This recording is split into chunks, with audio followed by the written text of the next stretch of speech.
So I got a notification, this meeting is being live streamed. By staying in this meeting, you consent to being live streamed. Okay.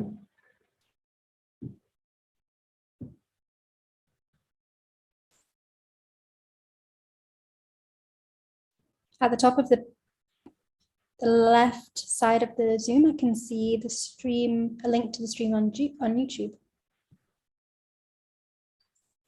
Ah, yes. I just opened it and I can see myself. Okay. I'll stop it now. I was making a test. Okay.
The transcript is quite funny. It doesn't quite capture everything as verbatim. That's it. Well, it was working quite fine with me. It only understands English, by the way. 3:22, it says stop it. Now, not that we're making it, that's okay. And I think that was when you said, oh, I've stopped it. Yes, does not interpret everything. Better than nothing, though, for sure. Hello, Lindsay. Hello, Bruno. Hello, how are you doing? Hello. I finally made it. How's things in Paris? Are you in Paris? Yes, it's hot today. Nice. And otherwise, everything is good.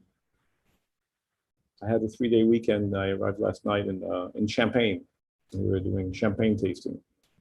Very nice. Oh. And electric bike riding through the vineyards. That sounds wonderful.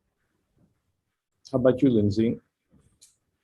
Good. I mean, it's reasonably warm here in Madrid, but I think I've sort of reevaluated what's really warm since I moved to Madrid, because, you know, sometimes we have summers that, well, you know, above 40. So when it's sort of 30, it doesn't actually feel that warm anymore. Ah, you're getting used to it. Good. Yeah, I'm adjusting. And this summer wasn't too bad, actually. It was definitely, there was fewer heat waves than last year and the year before.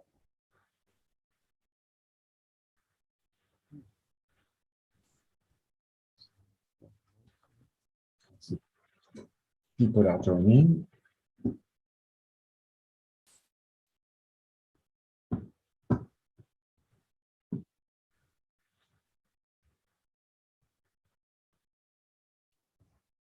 Hello, everyone. Hi, Matteo. Hello, Matteo. How's it going? Hello, everybody. Hello. Hello. Only the first speaker did a test in Zoom, so it went fine, and you didn't say, but I hope the other will join later on.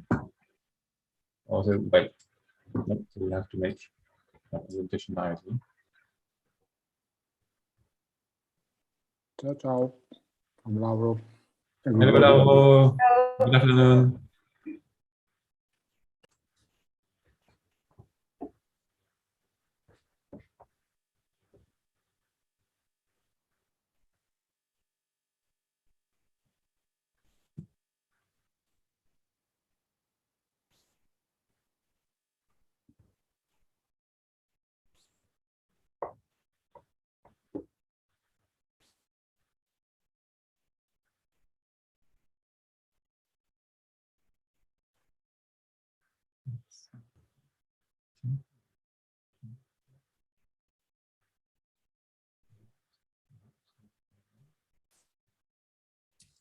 Is my screen showing in full screen mode now? It does, yes. Good.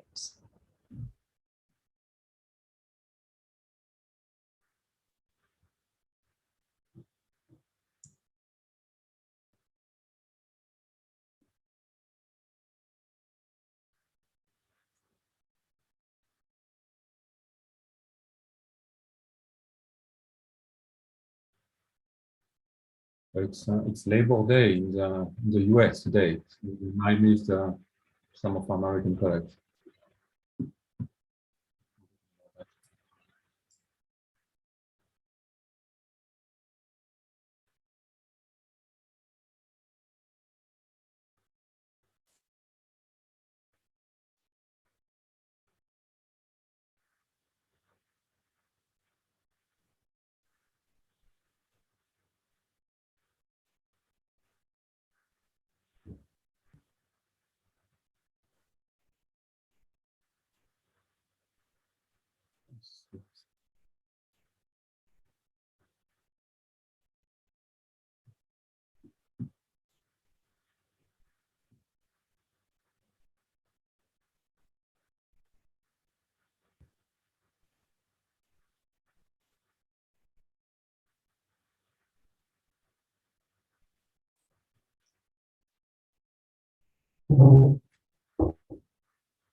Hello.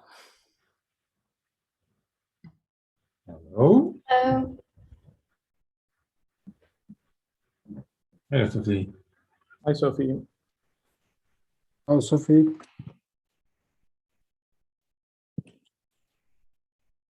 People are connecting. Let's wait another 2 or 3 minutes till it's there, as usual. yeah, At 60, 67.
Okay, Lindsay, maybe we should give it a go. So, welcome everybody. It's a pleasure for us to start this meeting, multi-wavelength view of galaxy clusters. And I will leave the floor immediately to Lindsay, who has been the main force driving this workshop since the beginning. So it was postponed by 1 year, and we had to do it remotely, unfortunately online. But it also allowed many people to join, more than we could have had maybe at ISAC. So that's also a good thing. So let me continue with, let me go ahead, Lindsay. Okay, thanks, Bruno. So yeah, as Bruno said, we do wish that you were all here in Madrid with us in person. We'd, but oh, I just got a recording progress notification.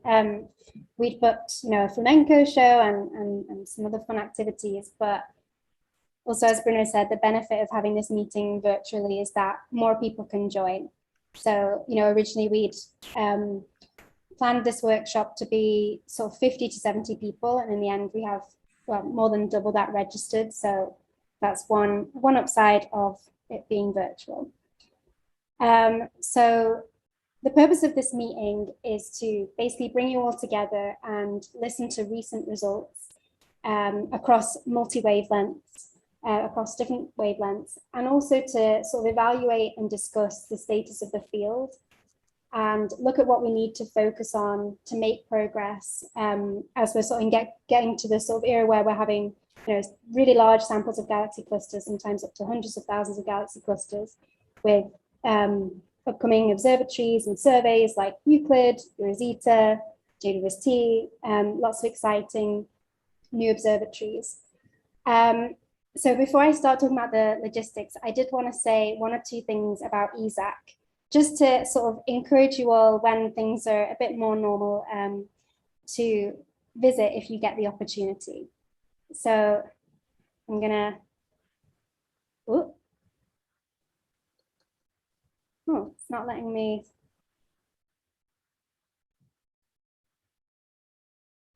Can't you go to the next slide?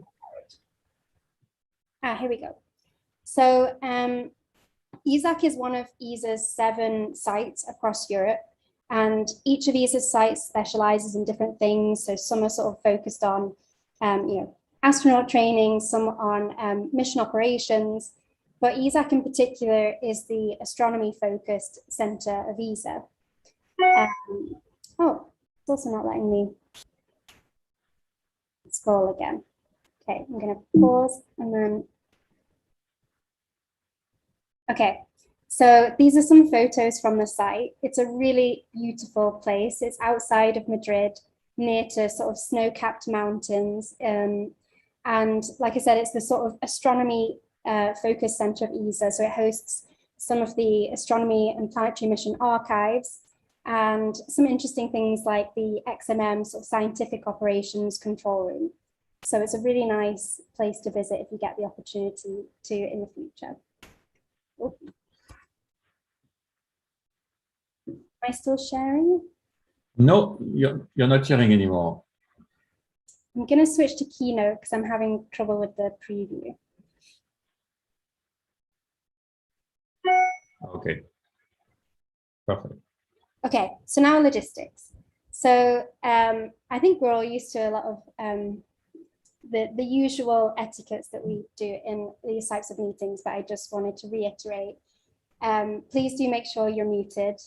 But we do encourage everyone to keep their videos on if they're comfortable to do so, just to make the speakers feel like they're in a conference environment. Speakers are welcome to check their setup with the LOC 30 minutes before the start of each session. And because we've this is a 4-day meeting with only 4 hours, so we're kind of compressed compared to a typical on-site conference. So we've asked the chairs to be quite strict with timing. So for each talk, you'll get a sort of 3-minute notification. And then if you're over time, the chair will kindly interrupt you. So during the question sessions after each talk, please use the raise hand WebEx feature. And then when the chair calls on you, unmute yourself and ask the question. We want to especially encourage questions from early career scientists because we want to make sure that we're hearing from all parts of the audience. So please don't worry if your question, you think your question is stupid or not, just go ahead and ask. So again, because this is kind of a compressed meeting, we envision that not all questions will be able to be answered by the speakers in the allotted time.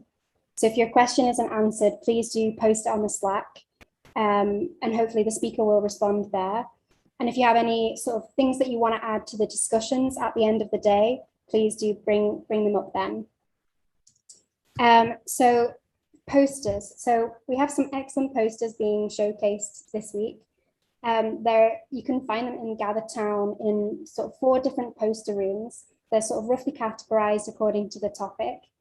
And for those who haven't used Gather Town, it's a really nice tool where you can you have an avatar that walks around like you're in a real in-person conference. And when you stand next to each poster, whoever's in that area will be able to hear you and see you. So you can kind of interact with the speakers that way. So each day we're going to have a poster flash talk session. So for the poster presenters, please do make sure you take a look at the updated program. We had to make a little change this morning to one of the sessions. So just to make sure you sort of know the order in which you'll be presenting. And also, please feel free to use the dedicated breakout and game space in Gather Town for any sort of socializing or coffee breaks. Another thing is that we wanted to make this meeting to be followed by people who are in really different time zones to where we are in Europe. So to do that, we're live streaming the conference and to make those talks available quickly. This does mean that we will be recording the questions session, but we won't be recording the sort of end of day discussion sessions. So I won't read out the ESA data protection framework, but you're free to read that. I think we posted it in the Slack and in the email that Bruno sent round last week. You have the option to sort of opt out of your personal data being recorded. And if so, ensure your camera is not enabled, your microphone is muted, and don't display your name on the conference software. And if you want to ask questions, you can message the chair in the Zoom chat box, and the chair will read the questions out to you. So I think that might be everything, but Bruno, please let me know if I've forgotten something. No, I think that's the most important information. Thank you, Lindsay. We are set up. I think then we can move to Andrea Viviano, who is chairing the first session.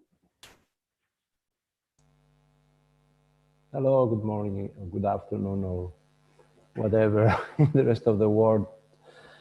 So we start with this writing time with the first theme of the conference, which is observational progress on galaxy cluster masses derived from galaxies, which I understand means from kinematics and lensing.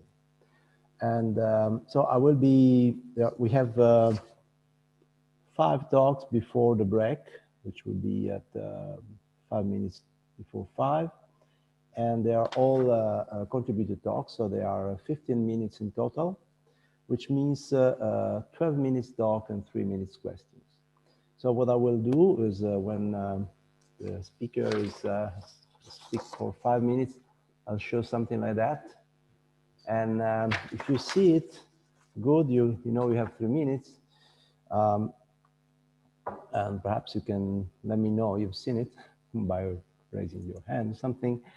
If not, I'll try to catch your attention to that. And then when you're beyond your scheduled time, I will just intervene and say stop. Okay, I think that's it. And we start. First speaker of this conference is, I hope I pronounced it correctly, Chun-Hao To from the Ohio State University will tell us about multi-probe classical cosmology analysis with imaging surveys, basically telling us about cosmology with the DES survey. Please, you can share your screen. Sure. Let me share my screen. Can you see my screen right now? Very good. We do. Cool. So hi everyone. So today I'm going to talk about the multi-probe cluster cosmology analysis with imaging surveys. I'm Chun-Hao To, and I'm a CK fellow at Ohio State University. So as the first talk in the conference, I'll be like a 30 seconds introduction on why is measuring cluster mass so important. And the answer to this question can basically boil down to two important aspects. So first, we use the galaxy clusters to constrain cosmology. And the idea is that we measure the number of galaxy clusters, and this is what we call the abundance, and their mass, and we can use it to constrain the halo mass function. And it turns out that this halo mass function is very sensitive to the level of structure in your universe, as shown in this plot. So from blue to green correspond to a universe that have more structures. And here I'm using the parameter called sigma 8, and this has a very complicated meaning, like the definition shown here. But the idea is that the larger the value is, meaning that your universe has more structures. So here you can see that once your universe has more structures, you get more galaxy clusters. However, also on this plot, you can see that once you have some tiny error on your mass estimation, you will also have a huge error on your cosmological constraints. And the second aspect is that the galaxy clusters is an important tool for us to understand the galaxy formation and evolution, especially the co-evolution between the galaxies and their host star matter halos. And there are many studies on this, and here I just show one example. So here I'm showing you the stellar mass of the central galaxies to the halo mass as a y-axis as a function of their host halo mass. And different data here correspond to a different measurement, especially the green star data correspond to the result on the X-ray clusters, and different color line correspond to different simulations. So you can see here that if we can measure this relation precisely, then we can use it to constrain different simulations, especially on their AGN feedback model. For the rest of this talk, I'll be focusing on cosmology, but I also have some work on the galaxy formation and evolution using galaxy clusters. So if you are interested in that, you can read this paper. Okay, so for this talk, we use the data from the dark-energy survey, and this is the 5,000 square degree survey of the sky in 5 different filters, observing for 5.5 years. And today I'm going to only show the result from the first year of the observations, covering 1,500 square degree of the sky down to 40% of the expected depth. And the cluster samples we are using is these red samples. So this basically identify the galaxy clusters with overdensities of red sequence galaxies. And in this algorithm, we use the number of bright and red galaxies as our mass tracers. That's what we call the richness. In the dark-energy survey, or in most of the survey, there are in general 3 different ways to measure the structures of the universe. So first, we have the galaxy clusters abundance and positions. And we also have the galaxies and also the lensing, basically the coherent distortion of the shape of the background galaxies. So with these 3 different ways, we can construct 6 two-point correlation functions, right? Just by their auto and cross correlations. And this talk is about an analysis that jointly model all 6 two-point correlation functions and the cluster abundance. And we model, we simultaneously and consistently model all the data vectors. So here I want to define a little bit of some terminology. So for the analysis that's only focusing on the galaxies and the lensings, that's what we call the 3x2 point analysis, shown as a black line here. And for the two-point correlation functions related to the galaxy clusters and their abundance, that's what we call the 4x2 point plus number count analysis. And the combination of these 2 analyses is the 6x2 point plus number count analysis. And I'll show later that with this combination, we get improved cosmological constraints and also the improved cluster mass estimation. So there are a couple of differences from our analysis and traditional cluster cosmology analysis. And here I use the DSY1 cluster analysis as an example. So in our analysis, we do one-step analysis, meaning that we jointly model all the cluster abundance and all the two-point cohesion functions simultaneously and get the cosmology. While in most of the traditional analysis, especially for the DSY1 cluster analysis, people do a two-step analysis, meaning that you have some way to measure the mass of the galaxy clusters. For example, in DSY1 clusters, we use weak lensing. So you use some way to measure the mass of the clusters, then you combine that with the cluster abundance, you get the halo mass function and use that to constrain cosmology. These two approaches might sound very similar. However, if you do a two-step analysis, because your weak lensing profile is obviously correlated with other cosmological probe in the same survey, it makes your analysis a little bit hard to be combined with other cosmological probe in the same survey. The second important difference is that we only use the large-scale information on the two-point cohesion functions. Specifically, we make a scale cut at 8 megaparsec. While the traditional analysis, people use both small scale and large scale, small scale down to 0.2 megaparsec. And the main reason we choose to only stay on large scale is because we know that photometric selected galaxy clusters suffer from important selection effects. And the idea is that the cluster mass of each individual clusters is not an observable. So we have to select the clusters using properties other than mass. For example, in the red maple cluster, we use the richness to select our galaxy clusters. And this richness and the weak lensing profile might be correlated at a fixed halo mass, and this correlation might be scale dependent. This correlation can be viewed as an additional scale dependent biases on cluster two-point cohesion functions, and this is what we call the selection effect biases.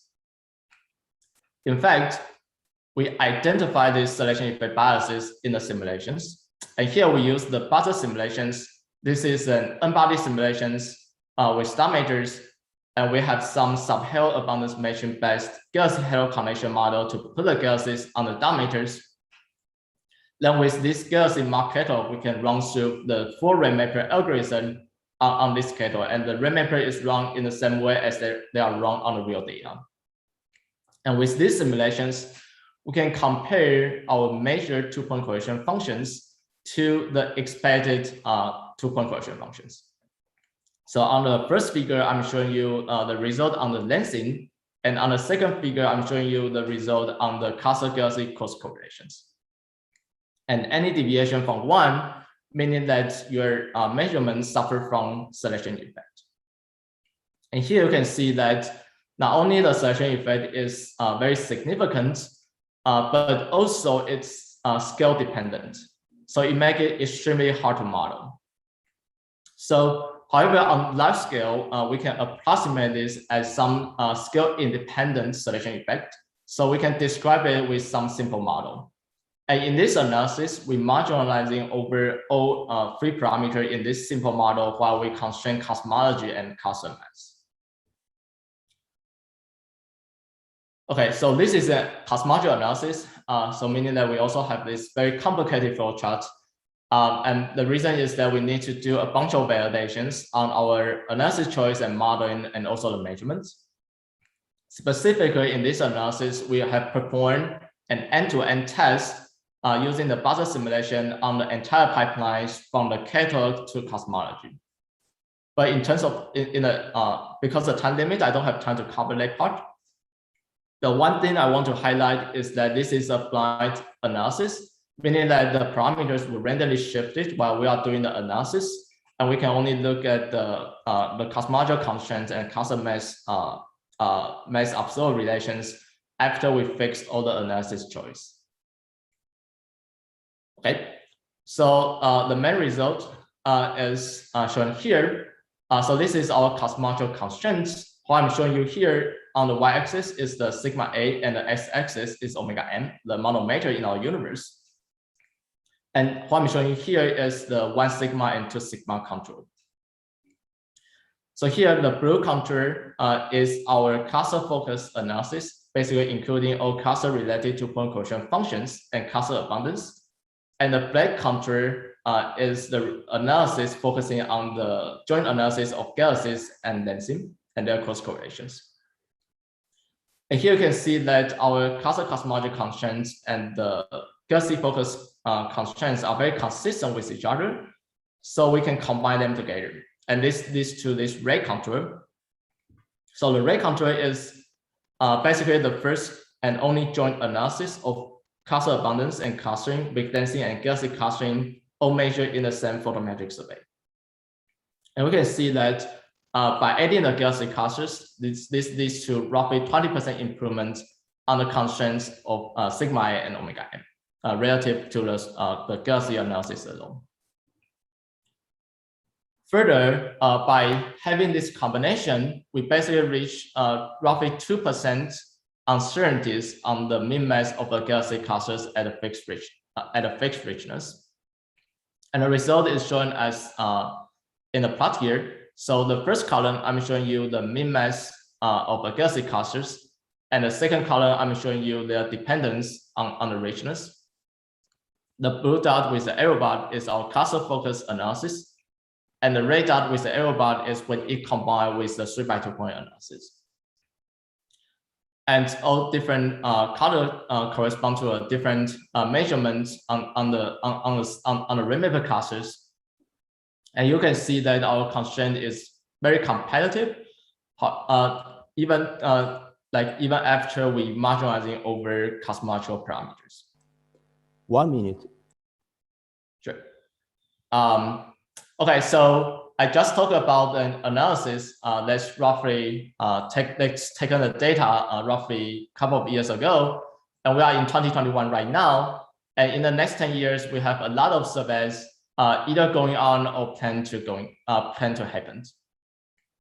So with all these surveys, I want to take a step forwards, going to 2032 to see what this data vector looks like if we have 10 years observation of the Vera Rubin Observatory legacy survey of space and time. And the method for this forecast is that we do a simulated likelihood analysis, meaning that we analyze theoretical generated data vectors with some MCMC technique to marginalizing over nuisance parameter and cosmological parameters. In this forecast, we only use large scale information marginalizing over the same set of nuisance parameter as what we have in the DS analysis. And we consider a slight extension model, including the dark energy equation of states and its time evolution.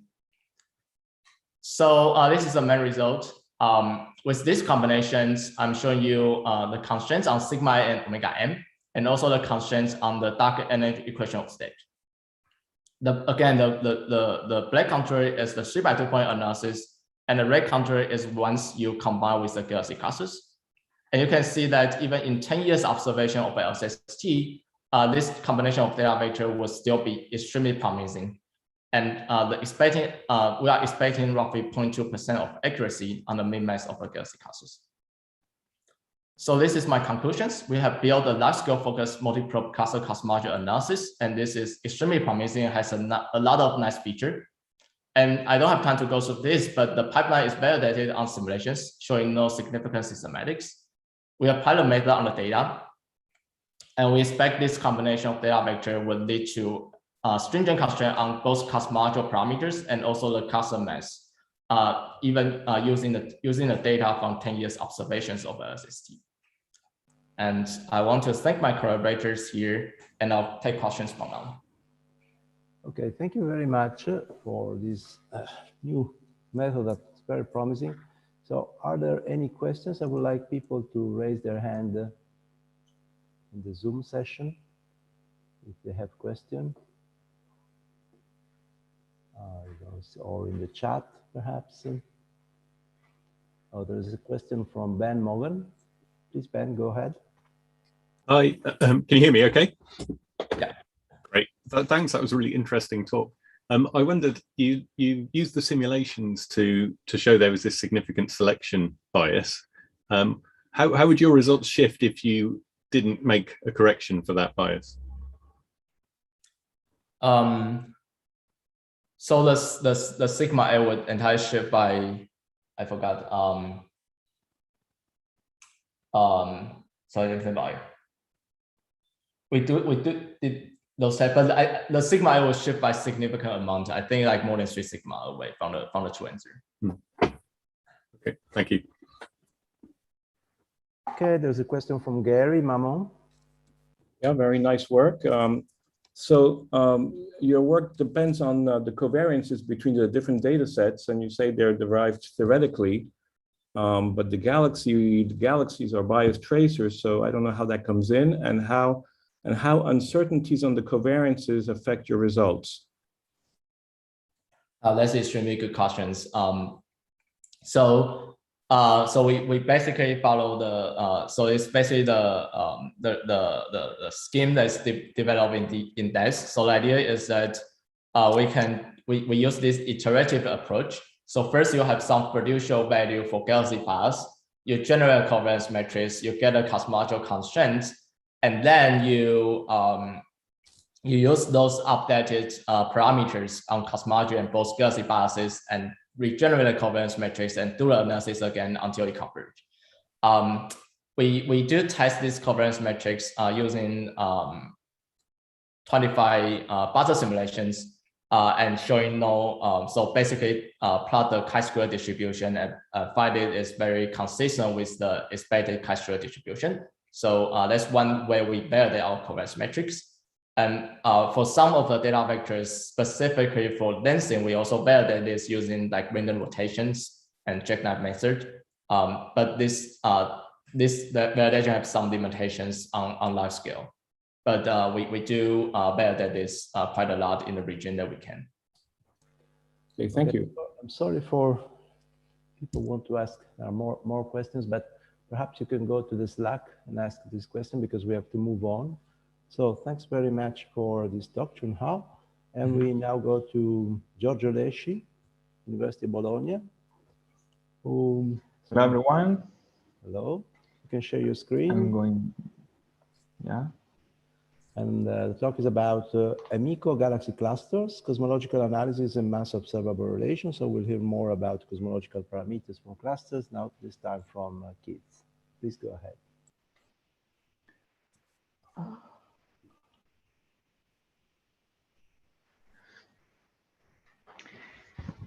Hello again. I am a first-year PhD student at the University of Bologna. I work on cosmological analysis based on observed galaxy clusters. And today I will give you an overview on the main cosmological results obtained in our group from the third data release of the kilodegree survey, KIDS, where the galaxy clusters were detected through the use of the Amico algorithm, also used in Euclid.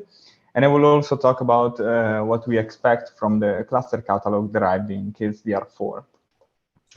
The kilodegree survey is carried out with the VLT survey telescope, and with regard to the DR3, we have photometry in UGRI bands.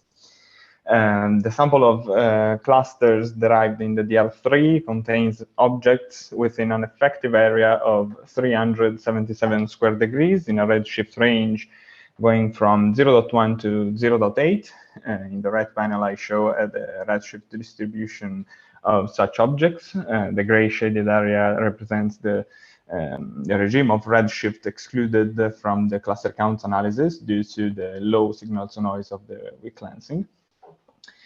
The total number of objects in the catalog is about 8,000, and we end up with 3,600 objects for the cluster counts analysis. And starting from the cluster counts, in the left panel, I show the logarithm of the mean masses derived from a stacked weak lensing analysis. In particular, the black dots are the mean, and the error bars represent 1 sigma uncertainty, versus the richness, lambda. The gray bands represent the model at the 68% confidence. There is the scaling relation. And the scaling relation is fundamental for making cosmological analysis.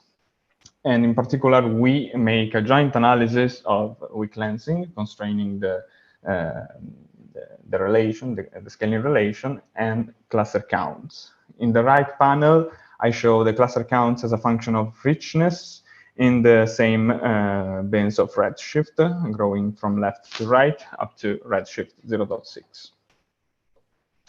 In the left panel, I show the posteriors of the main of the parameters of interest in the analysis in blue, that are omega m, sigma 8, and the scaling relation parameters.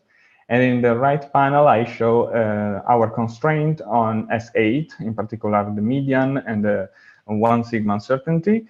And as we can see, our result is in agreement within 1 sigma with the results from CMB experiments in blue Planck, in red WMAP, and it is also in agreement with other cluster counts analysis and cosmic shear analysis.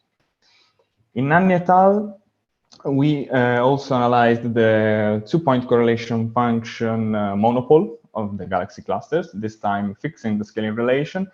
And we obtain also in this case a competitive constraint on S8.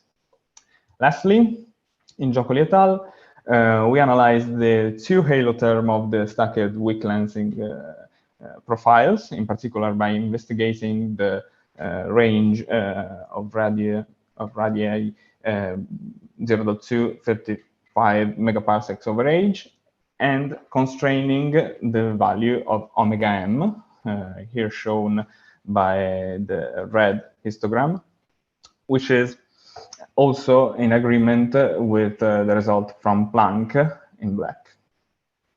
So what we expect from KISS-DR4, of course, we expect a huge improvement of the results because we will perform a joint analysis of cluster counts and clustering. And in addition, the dataset is better. In the first instance, because additionally to the UGRI bands in photometry, we also have additional bands in the infrared from the Viking survey made with the Vista telescope. So there's an improvement in the photo-Z's. And also the area is much larger. The effective area is 840 square degrees. As in the DR3, we have 2 spherable mass proxies for galaxy clusters, which are the amplitude, the signal amplitude, A, and the richness, lambda. In particular, in the left panels, I show how the amplitude correlates with masses derived from ACT observations, and in the bottom panel, masses derived from Planck observations. While in the right panel, I show the correlation between lambda, the richness, and X-ray masses. And for example, in this plot, we can see that Amico retrieves very low mass clusters down to 10 to the 13th solar masses. Here I show for 2 thresholds in signal to noise, the matching ratio over ACT objects, which is very high up to redshift 0.8. And here the same over red mapper SDSS spec sample, and we recover almost all the clusters in the sample. Now, I am performing the mass calibration of the galaxy clusters in KISS-DR4. So the cosmological analysis is very close. And just to give you an idea, an additional idea of the difference between DR4 and DR3, I'm going to show you some main measures, starting from the cluster counts. These are the cluster counts as a function of richness in different bins of redshift. In black, cluster counts from DR4, and in red from DR3. As it is evident, for example, in this plot, the minimum threshold in richness is lower in the DR4, so this implies tighter constraints. And also, we have competitive data in the high redshift bin between 0.6 and 0.8. Here I show the monopole of the 2-point correlation function. The colors are the same, in black, the DR4. Of course, we have smaller uncertainties. And also, we can investigate the signal up to higher radii. Indeed, we confined the modeling of the monopole of the 2-point correlation function, the DR3, within 80 megaparsecs over H, while now we are able to investigate distances up to 200 megaparsecs. Lastly, this is a comparison with the same colors of the stacked profiles. In the redshift grows from top to bottom and the richness from left to right. As we can see, the DR4 profiles in black are systematically lower with respect to those retrieved in DR3. This is reasonable because in the DR4, the area is larger. And then the same bin of richness in the DR4 is more dominated by low richness clusters, and then the mean mass is lower. So far, I've shown you measures in DR4.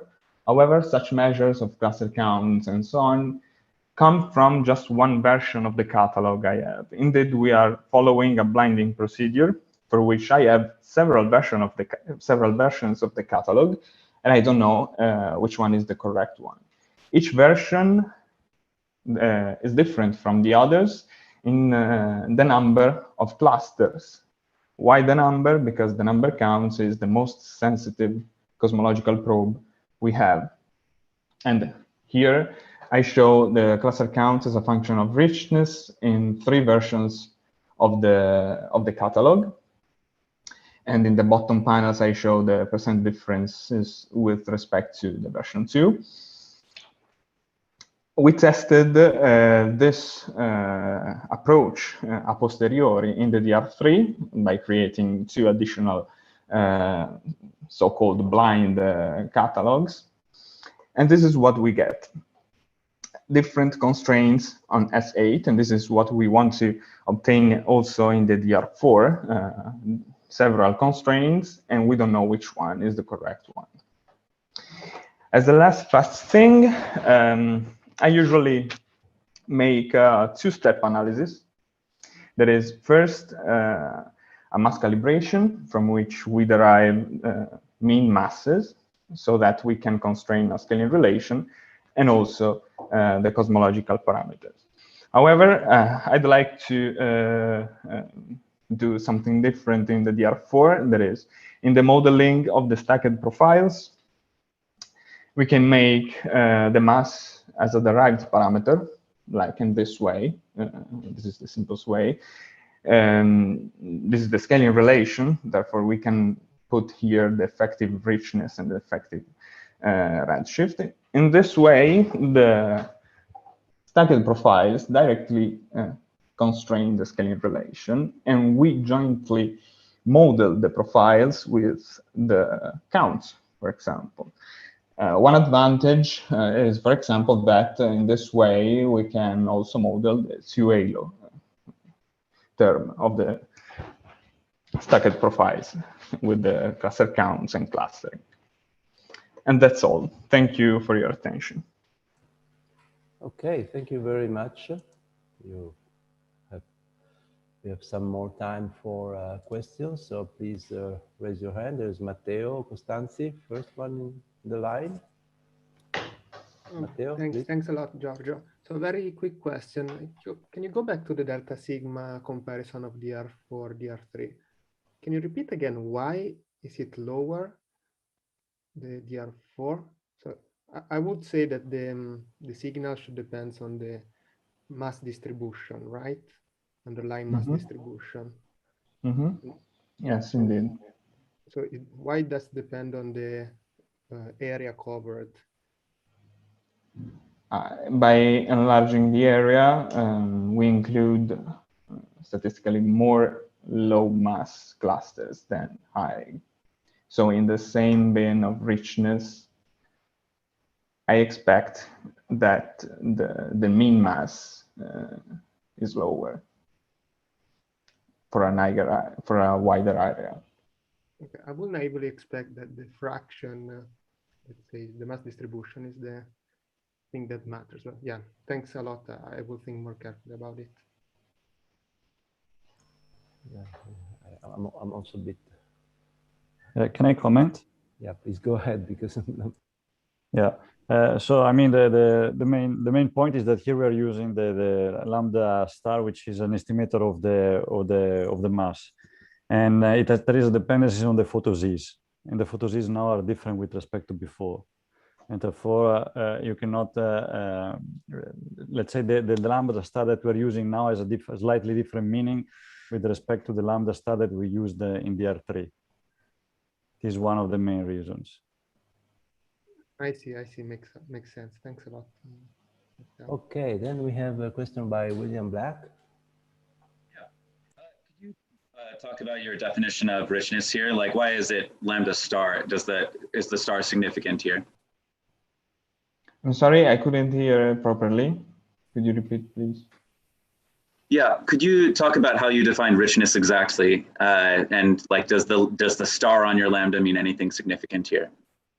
Yeah, the richness is the sum of the membership probabilities of galaxies around the clusters. And these probabilities, these membership probabilities are assigned by Amico. And the star is because we put additional cuts in the distribution of such galaxies. In particular, we assume a cut in magnitude for the galaxies, and also a maximum radius from the center of the density. And as far as color goes, are you like selecting in a certain color band, or are you just doing all galaxies? Like, are you only selecting red galaxies in your richness?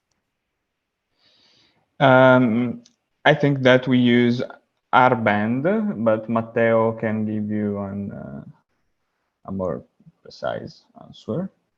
Yeah, we are using all galaxies. There is no color information. Let's say there is no criterion on the color for the selection of galaxies. And the weight of galaxies is given by the probabilistic association that Amico gives to the galaxies, to that detection. That incorporates the luminosity function, position, and redshift. Okay, thank you. Welcome. Okay, we have time for last question by Gary Mamon. Okay, thank you, Chairman. I was surprised that the correlation functions all showed a peak at 25 MPC over H. Should I worry about that? Is that something people knew about before? Yeah, we will investigate for sure this. If you want to show the slide, maybe you are. Yeah, it is this one, I think. Yeah, it's about 25. And it's at the redshift. It's in the two left plots, very clear, and one can guess it in DR4 at the high redshift. It's just the upper right plot that doesn't show it. So could this be? This cannot be related to angles because these are different redshifts. So I don't know what this means. This is interesting indeed. We will for sure check in this direction. It's certainly not the scale of BAO, and you might say it's a scale of bubbles, but you know, bubbles come in different sizes in principle. Okay, I would say we should stop here the questions. There are some questions in the chat, and Giorgio could just check directly and answer from the chat. So thank you, Giorgio. We have to move on to the next speaker, who's Tomomi Sunayama from Nagoya University, who will talk about observational method to constrain anisotropic distribution of optical clusters. So we're talking about projection effects here, which is of course always a very relevant topic when going to masses. So please, Tomomi, please go ahead. Yes, thank you. And this work is a collaboration with Yonsu Park at Kavli IPMU. So optical clusters are known to be susceptible to projection effect and other systematics much more than clusters detected from X-ray or SC. And this left figure is shows the DES result only using the optical clusters. And what this figure is showing is that both blinded and unblinded analysis doesn't really agree with DES 3x2 point or Planck result. However, on the middle and right figures, when optical clusters are combined to SD clusters or with galaxies, which Chun-Hao already gave a talk, the cosmological measurement is more consistent with other cosmological probes. So I think this is one way to mitigate the systematic bias for optical clusters. But in this talk, I will talk about the nature of the problem of optical cluster and how we can constrain the systematic bias of optical clusters observationally. So the first thing I did was modeling projection effect on MOCs. So first, I construct galaxy MOC catalogs for red sequence galaxies using HOD. And I call the cluster catalog generated from this MOC catalog as true clusters, and richness is defined as the number of galaxies in the primary halo. And then I run the cluster finder on the MOC galaxy catalog. And what this cluster finder does is find over density region of red galaxies and then determine cluster center and member galaxies iteratively. And I call this catalog as observed clusters, and richness is defined as the sum of the member galaxies weighted by the membership probabilities. So this I mimic a red mappa-like or Camilla-like cluster algorithm. And then I compare how observables such as abundance, lensing, and clustering get different before and after running the cluster finder. So what projection effect does to the cluster abundance and mass richness relation is that due to the projection effect, the cluster catalogs tend to include more number of lower mass halos. And the reason it happens is kind of depicted in the left picture, that the actual clusters are defined with this R200M, and there are some member galaxies. However, because the galaxy clusters are usually identified with photometric redshift, there is a large uncertainty along the line of sight, which means that there will be some interlopers included as members, which will boost the richness of the cluster, and it will increase the number of clusters in the catalog. So in this middle figure, which shows the abundance of the cluster as a function of the richness, at low richness end, the number of observed cluster is larger than the true cluster. And this is because of the projection effect, that there are some low richness clusters whose members are mostly from the interlopers. However, at larger richness end, the number true cluster is actually slightly larger than the observed cluster. And this happens because of the aperture size used by the cluster finder. And usually at larger richness end, the actual cluster radius is larger than the aperture size. Sorry. On the right figure shows a mass richness relationship. And the solid line is the mass distribution for the true clusters, and the dashed line is for the observed clusters. And as you can see, for low richness beams, the observed cluster include more number of low mass halos than the true clusters. And because of this mass richness relation difference, when I compare the lensing signal between observed cluster and true clusters on one halo term, for the lowest richness beams, you see the suppression. This is because observed cluster catalog include more number of low richness, low mass halos than the true cluster catalog. However, for larger richness beams, there is some boost even on one halo term, but this is because for large richness beams, observed clusters tend to include larger mass halos than the true cluster catalog. So the behavior on one halo term can be explained with these mass distributions. However, the boost on the two halo term cannot be explained cannot be explained by this mass difference. So the next thing I did was a dark emulate, using dark emulator, which is developed by Takahiro Nishimichi at University of Kyoto. And this emulator is now publicly available.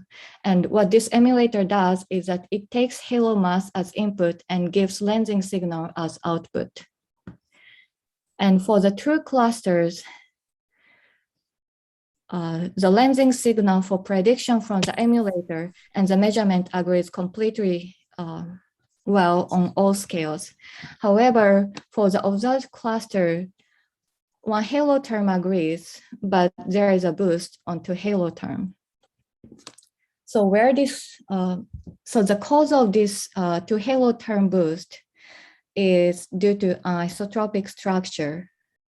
So this right figure is a ratio of the 2D clustering of observed cluster and true cluster. So this pi is along the line of sight. And what this figure is showing is that observed cluster tend to distribute along the line of sight more than the true clusters. So the distribution of observed cluster is anisotropic. And because of this isotropic structure, there is a boost on two halo term. But not all the clusters are causing this isotropic boost. So there are some clusters which are highly contaminated by interlopers. In order to quantitatively evaluate this, I first defined the F true, which is a ratio of the sum of the true membership probabilities divided by all the membership probabilities. So this sum of the membership probabilities in the numerator is only the sum of the membership probabilities within the primary halos. And when F true is large, it means that most of the members are actually true members. And when F true is small, which means that those are clusters which are highly contaminated by interlopers. And I just call that clusters which have F true greater than 0.75 as pure and lower than that as projected.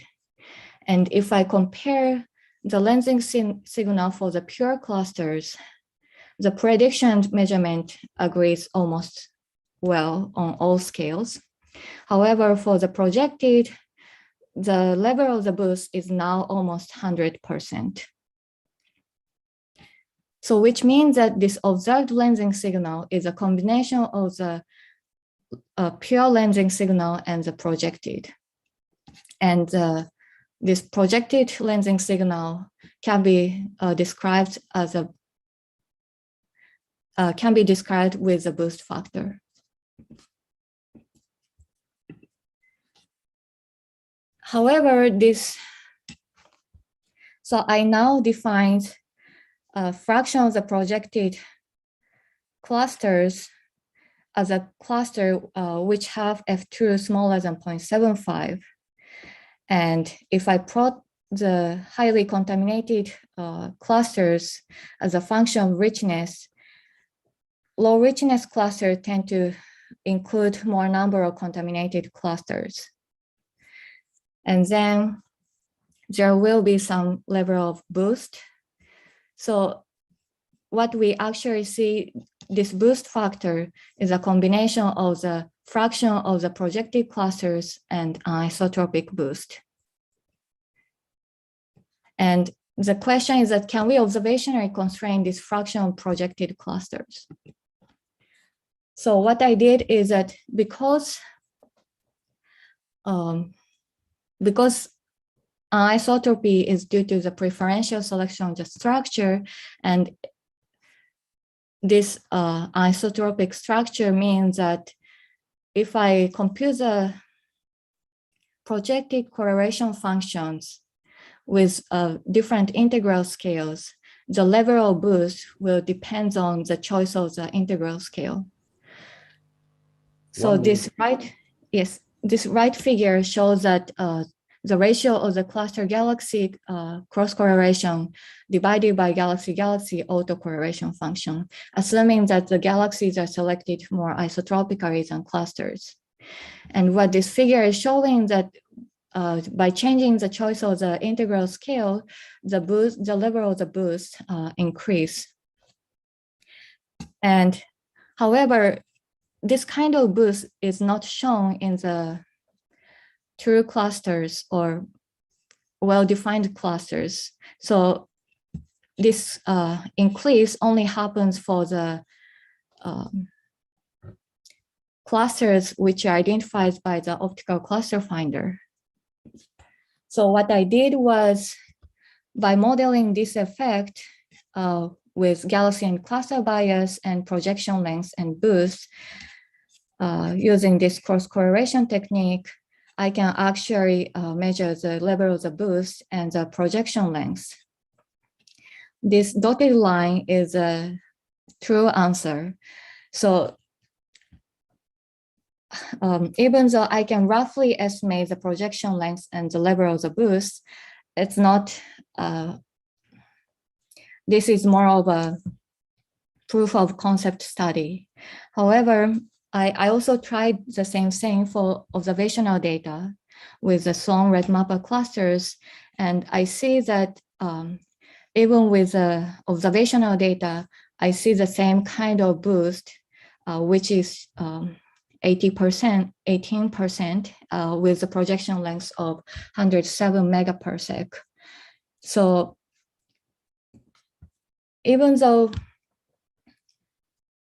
optical clusters are usually identified photometrically by using the cross correlation with spectroscopic redshift, we can roughly estimate the projection length and the level of the boost. Thank you. Well, thank you very much, Tomomi. So the talk is open for questions. Please raise your hand. Chun-Hao, please go ahead. Hi, Tomomi. It's really nice talk and really nice work.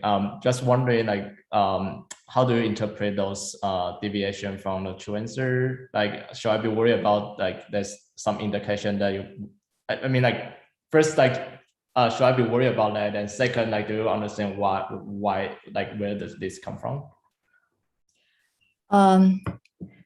So right now, I think, yes, this is not, as accurate as I want, but the fact that I can roughly estimate the projection length and the boost is, I think it's good. And the reason that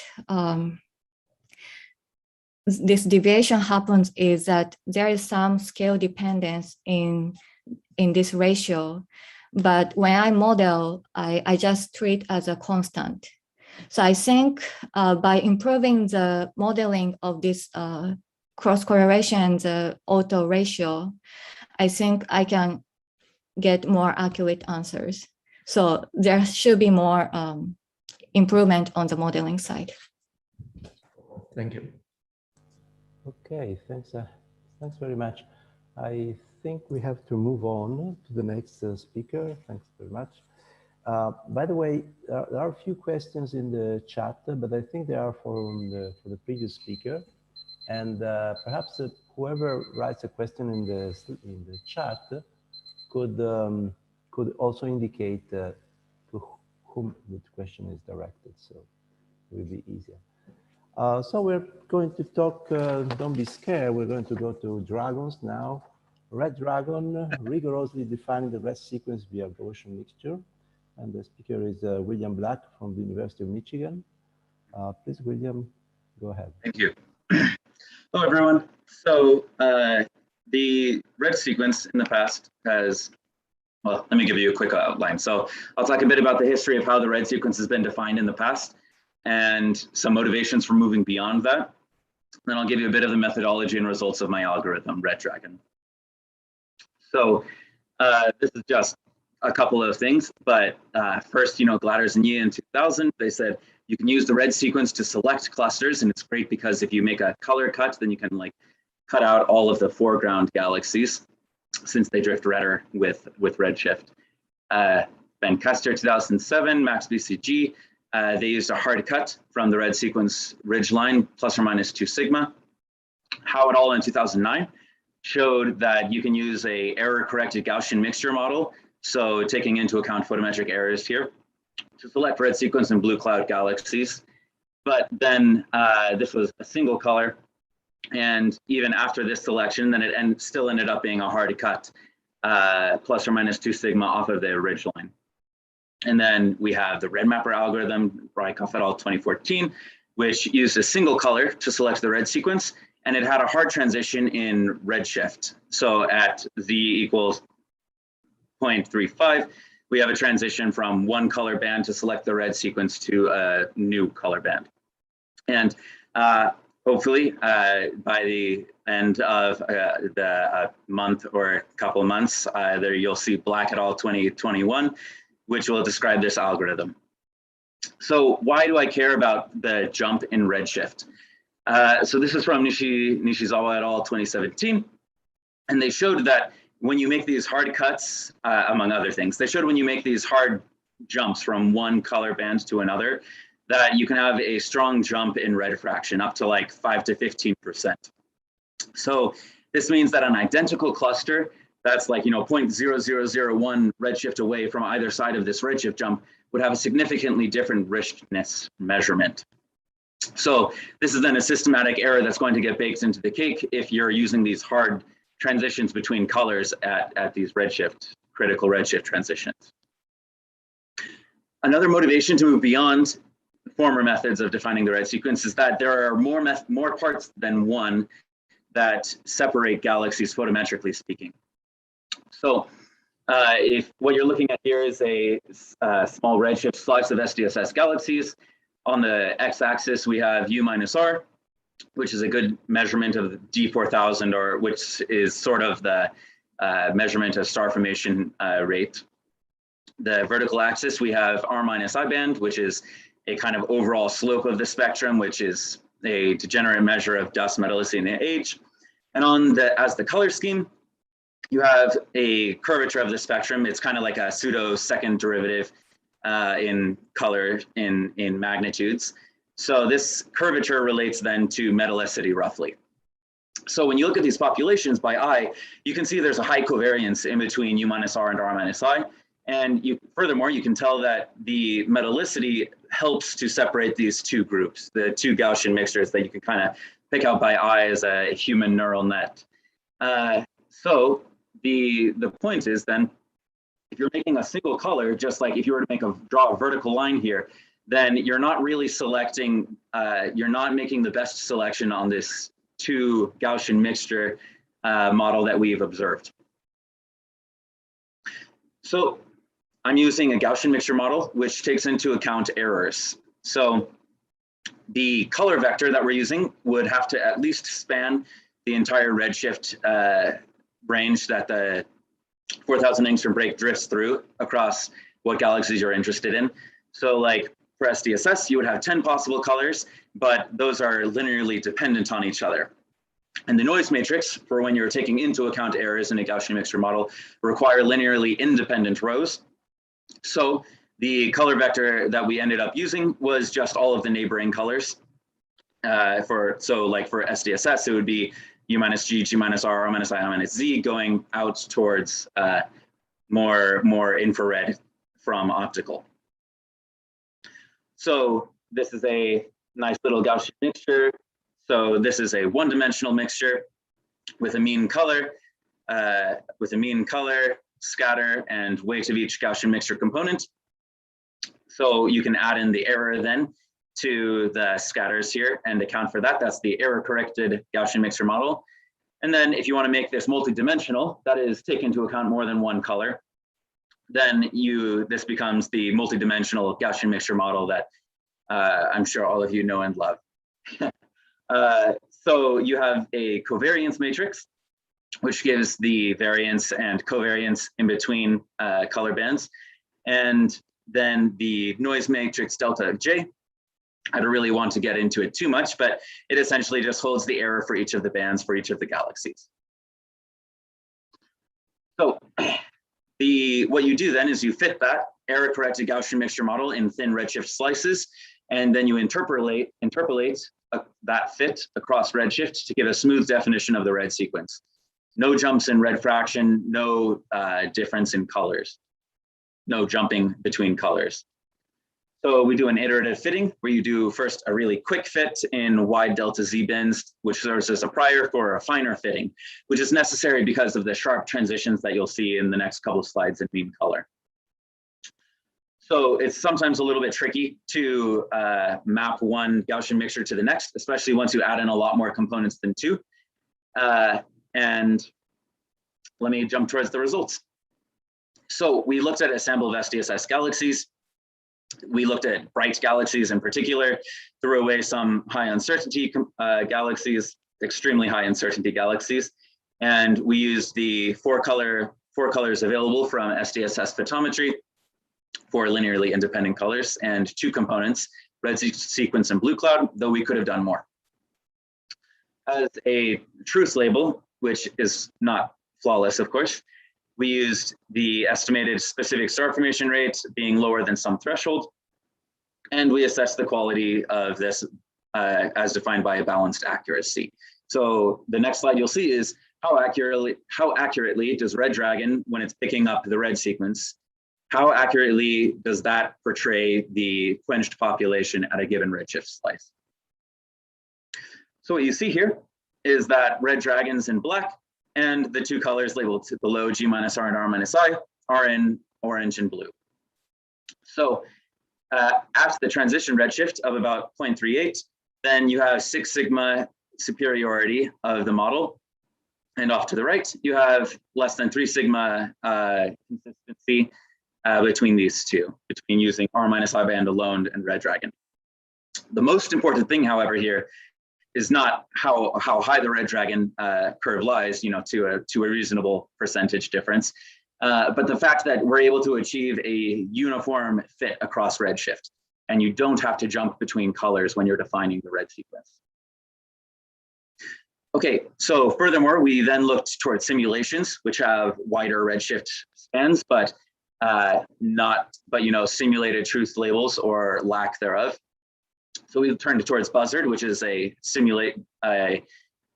galaxy simulation, a galaxy mock catalog used by DES. Basically matches galaxies to dark matter densities, matches luminosity function, luminosity dependent 2-point correlation function, and the colors that you get tend to look like reality, at least at low redshifts. So we fitted the Buzzard universe using the Red Dragon algorithm to be able to select the red sequence. Here we used 3 colors and 2 components, but again, you could do 3 or 4 components. Probably don't want to do any more than that for the sake of sanity. Okay, so here you're seeing each of the main Gaussian mixture components. You have weight of each component, mean colors, and the covariance matrix. So this red line here, you can read as a red fraction as a function of redshift. Thank you. And that is steadily decreasing across redshift as expected. Here we have G minus R, R minus I, and I minus Z mean colors. Here's where you can see those sharp features that I was talking about earlier, that the mean color of the blue cloud has this sharp transition at about 0.4, and the red sequence as well starts having sharp features as well. And then in the bottom right, we've got the noise covariance, the covariance matrix. And you see the red sequence has less scatter than the blue cloud, as expected, and it's a relatively constant amount of scatter, except for when the 4,000 angstrom break is completely outside of any color that we're looking at. So here are some results. You can see that the red galaxies here are relatively consistent from left to right. And that means that the red sequence is pretty consistent, whether you're using 2 components to define galaxies or 4 components. I'll also point out here that although 4 components might be a better fit, from a Bayesian perspective, it's not a better, it doesn't map back to human understanding quite as well. So, what's this teal component doing here? It's not really obvious. And it's a lot harder to map across redshift.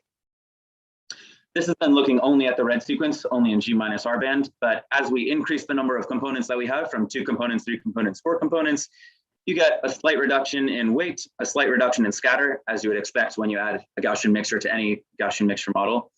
And the color is remarkably consistent across the components, which is an excellent sign to say that you've gotten a good, consistent definition of the red sequence, no matter how many components you have.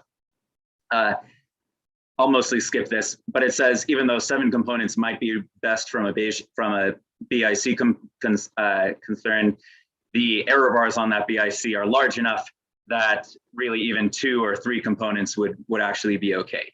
You don't get that much better you don't get that much better selection when you have more components beyond 3. 1 minute. Thank you. This is the last one. So finally, the thing that I'm most excited about for this is that for high mass clusters, so above 14.2 solar masses, 10 to the 14.2 solar masses, you get this reduction of scatter. There's a reduction of mass scatter at a fixed richness. So if you define richness using this red dragon definition, as compared to the other one here is a color magnitude hard cut definition, probabilistic definition in color magnitude space, then you get this like 5 to 10% reduction in scatter. So this is a nice piece of evidence from the buzzard universe, simulated albeit, that the red dragon algorithm might give a superior definition of the red sequence, which would lead to a better mass proxy. All right, and that's it. Thank you everyone very much for listening. Thank you very much, very interesting. Open for questions, raise your hand. Gary, go ahead. Yeah, so that was very eye-opening. There's one thing I don't understand, and that is that if you take an individual cluster, it typically has other clusters behind that have similar colors, but a little bit offset. So the red sequence, if you have a background cluster, the red sequence will be maybe redder. And so I didn't understand when you add components, whether you're picking up these extra clusters along the foreground, background, along the line of sight, or whether you're trying to pick up additional components that are intrinsic to the cluster. And is it possible to do the first part, which is identify other clusters? Right. Yeah, excellent. So first off, I designed this, the way that the algorithm is written is for when you have, is for clusters. So when you have very good photo Z measurements. So the expectation here is that you have a relatively good measure on photo Z already. However, that's not always reality. So currently, the additional components, the goal is to model the non-Gaussianities at a fixed redshift.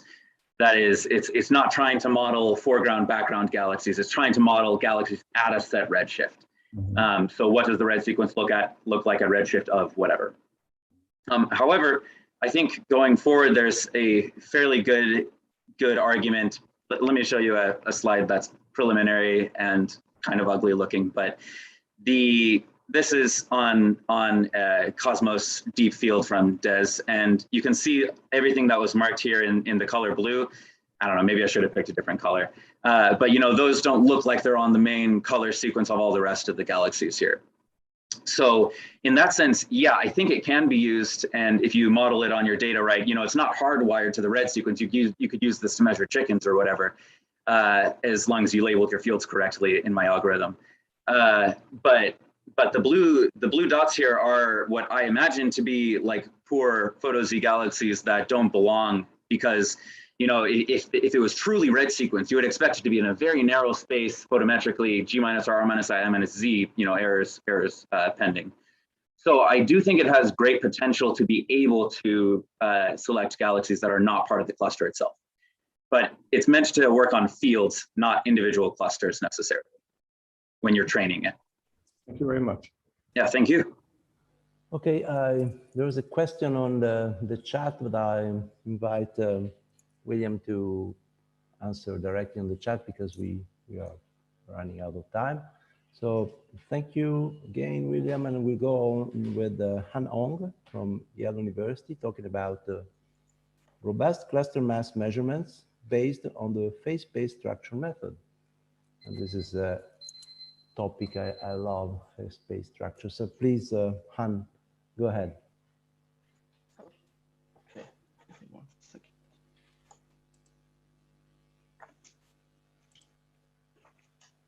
All right, so hello everyone. I would like to thank the organizers first for the opportunity to present my results on the this robust cluster mass measurements based on the phase-space structure. So I'm Han Aung. I just graduated from GH University. I will be heading to the University as a postdoc. So one of the most important cluster mass estimator is the dynamic mass estimation using the velocity dispersion of the tracers around these clusters. So in Fourier theorem, if all the galaxies and the dark matter in a cluster size halos are virialized, the velocity dispersion will scale with mass to the power dot. This dispersion mass relation holds for the dark matter particles in the simulations with a scatter of less than 4%, indicating that this is a very robust mass estimator. And this method of dynamic mass estimation can be performed if we can measure precise relative velocities between the cluster and the tracer, which is possible with the spectroscopic surveys such as the DESI. However, before we actually do this dynamic mass estimation, there are a few observational challenges. So first, we cannot see dark matter, so we have to rely on other tracers like galaxies to measure this velocity dispersion. Simulation shows that this velocity dispersion mass relation using the galaxies or the SR halos has higher scatter up to 15%. As is shown in the plot on the right, showing the fractional scatter between using only the dark matter particles and versus the galaxies or the SR halos. In addition, these galaxies or subhalo may also suffer velocity bias due to dynamic friction, which affects the galaxies inside the clusters. There are also projection effects because we can only measure 2 dimensions of position and 1 dimension of velocity, as it introduces interloper, which are far away from the cluster in 3D, but can appear closer in 2D. So next talk, I'll talk about the separating the orbiting and the infalling galaxies, and how we can use this classification information of the separating the orbiting and infalling for the dynamic mass estimate and help mitigate some of these problems, and applying the machine learning algorithm to classify these galaxies using the projected phase-space data. The last project is actually led by one of the undergrads. Throughout this talk, we'll be using the multi-dark simulation where the mock galaxies are painted by the Universe machine.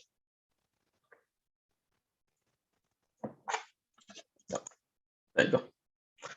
Shown on the left is the schematic diagram of a region around a halo. So in this diagram, we just identify 4 regions. One is the innermost region in the cluster. It's the region a little outside the cluster center, and near the edge radius, which I'll define later. 3 is the region between the edge and the turnaround radius, and the 4 is the region outside the turnaround radius. So the radial and tangential velocity in each region are shown on the right panel. And the insert shows the average radial velocity as a function of radius. And the dashed vertical line indicates the radial band. So the first region is represented in the top left panel. And it's the innermost region, and the other phase-space plots show galaxies with average radial velocity of 0. So this is typical of virialized halos. The second region is inside but close to the edge radius. Here we can see distinct populations. One around the average radial velocity of 0, same as the first region, but the one around negative radial velocity, indicating that these galaxies are infalling.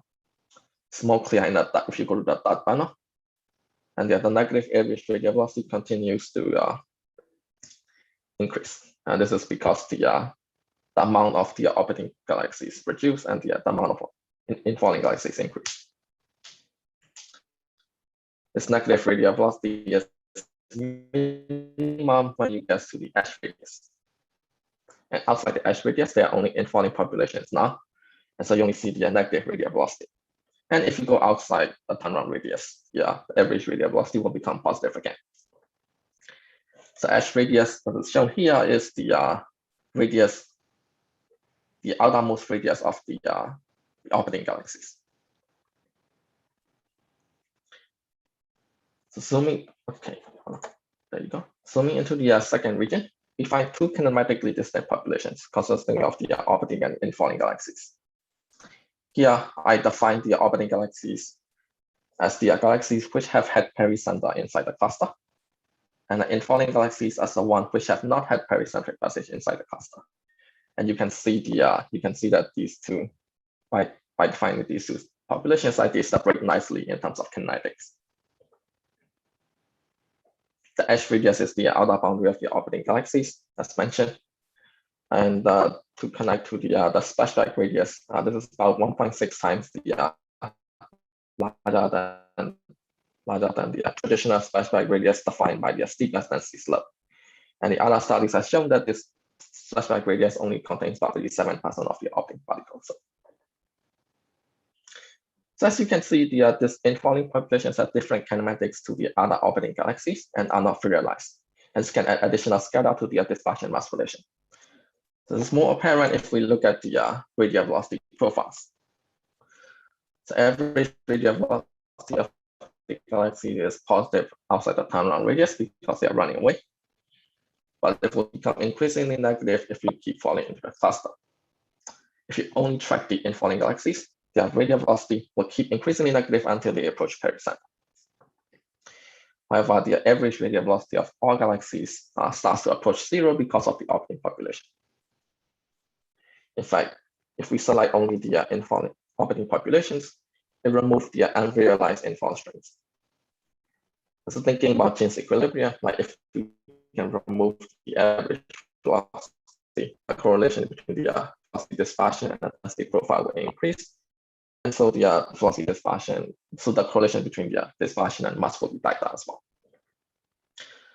So motivated by these means, we'll present a statistical model of the projected phase space that will model orbiting galaxies, infalling galaxies separately, but also the background interlopers, which we can then use it to remove the interloper population as well.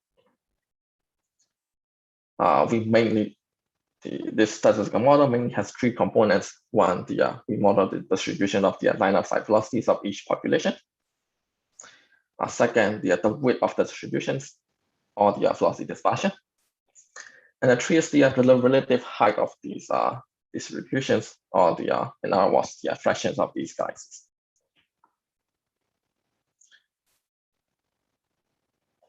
The top left panel shows a line of sight that is closest to the cancer center, and then the next closest, and the next closest, the top right, bottom left, and the bottom right. So the bottom right is the line of sight 2 that is shown on the left schematic, and this is outside the edge radius where the infalling galaxies dominate. The other three panels describe the line of sight 1 with varying projected distance from the cluster. And we see that the orbiting galaxies are abundant in the center, but the number decreases as we get closer to the edge radius. And we also show we fit this model to the multi-galaxy catalog, and we show that this fitted model describes the distribution in the simulation quite well.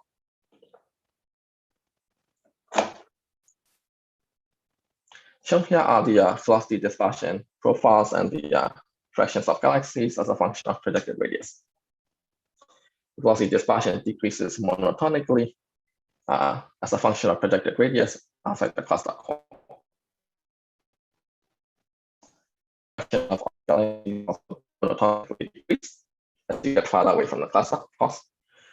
So the fraction of infalling galaxies increase and then decrease as you get farther away from the cluster, because at outer radius, there are also the interloper populations that will increase. again, we see that the model can describe these within the 5% uncertainty. Finally, we apply this fitted model to the more observed galaxy catalog from the NEBL2 plus universe machine simulations.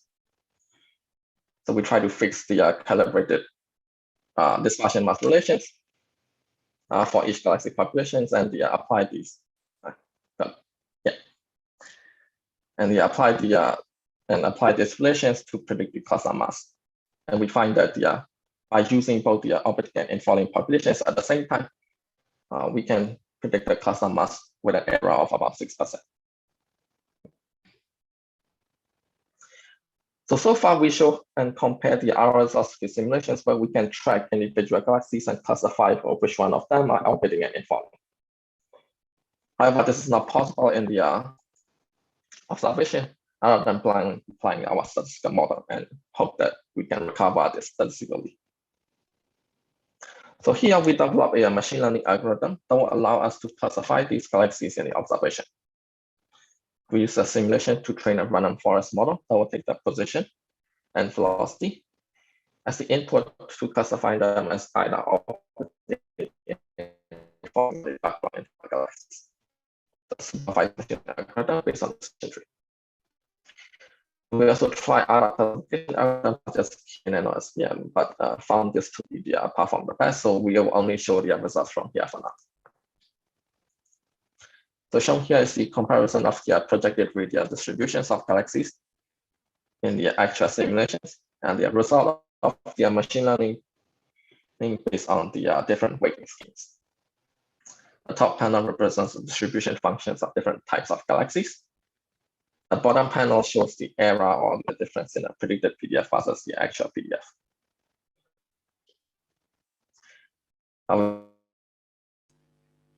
1 minute.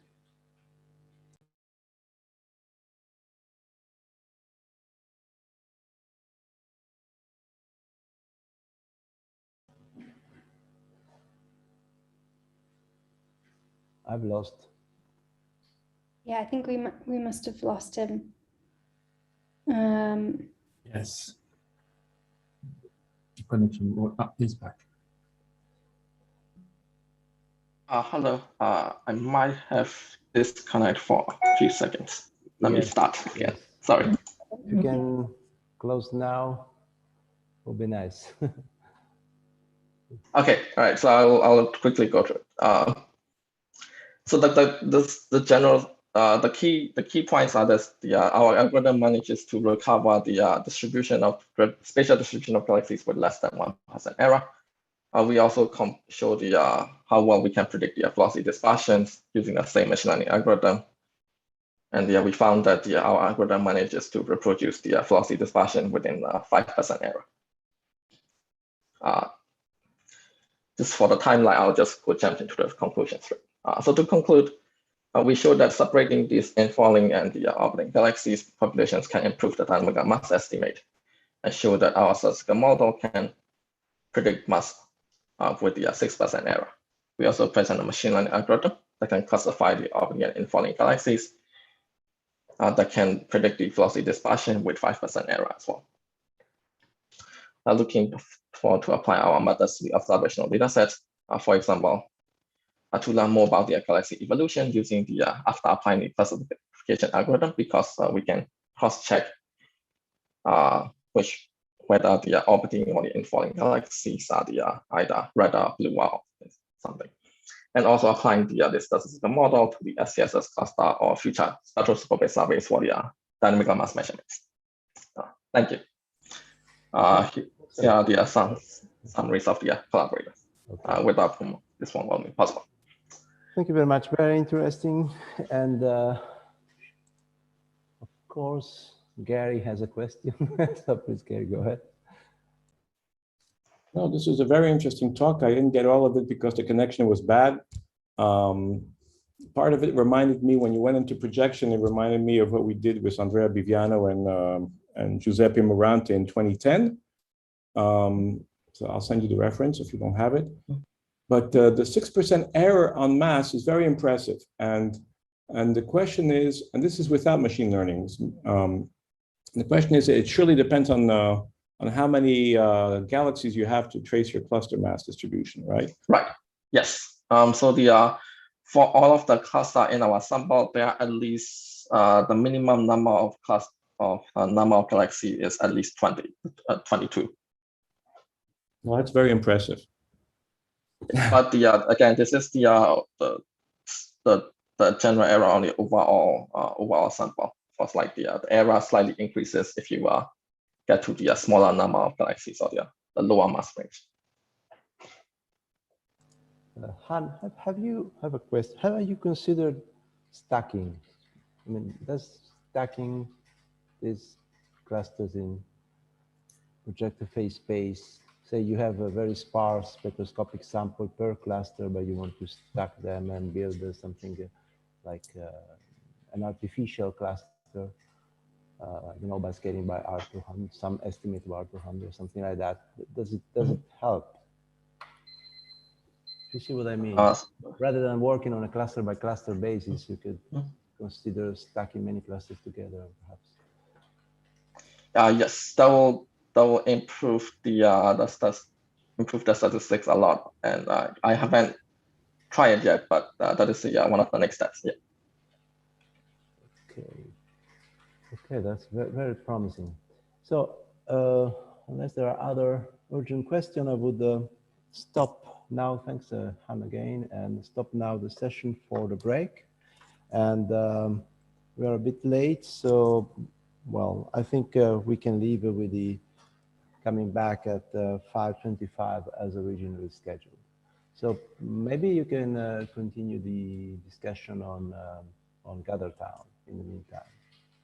Okay, and we reconvene then at 5:25 for next talk. Thank you. Great. Thanks.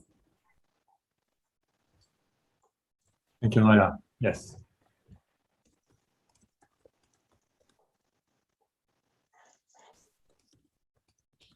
While we're in the break, I'm going to try share my screen again, see if I can click to the next slide, because I couldn't in the welcome. Go ahead. Yeah. Okay. The thing is, we were seeing the presenting mode when you were presenting the slides. You have to switch it to screens. Yeah, I've taken out my other screen, which might help, but it was before that. It was when I was in the PDF. sharing the PDF and not the keynote. And the next ones are in PDF. So yes, let's test that. I will also test it myself afterwards. Okay. So go ahead.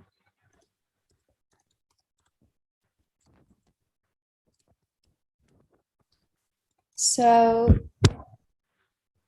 view slideshow. So can you see it full screen now? Yes, I can. And I can click through. I wonder why I wasn't working before. Maybe it was because I had the two screens attached. Yes, maybe. Okay, well, that's good to know. That's good. Okay. Yeah, I think that was very interesting.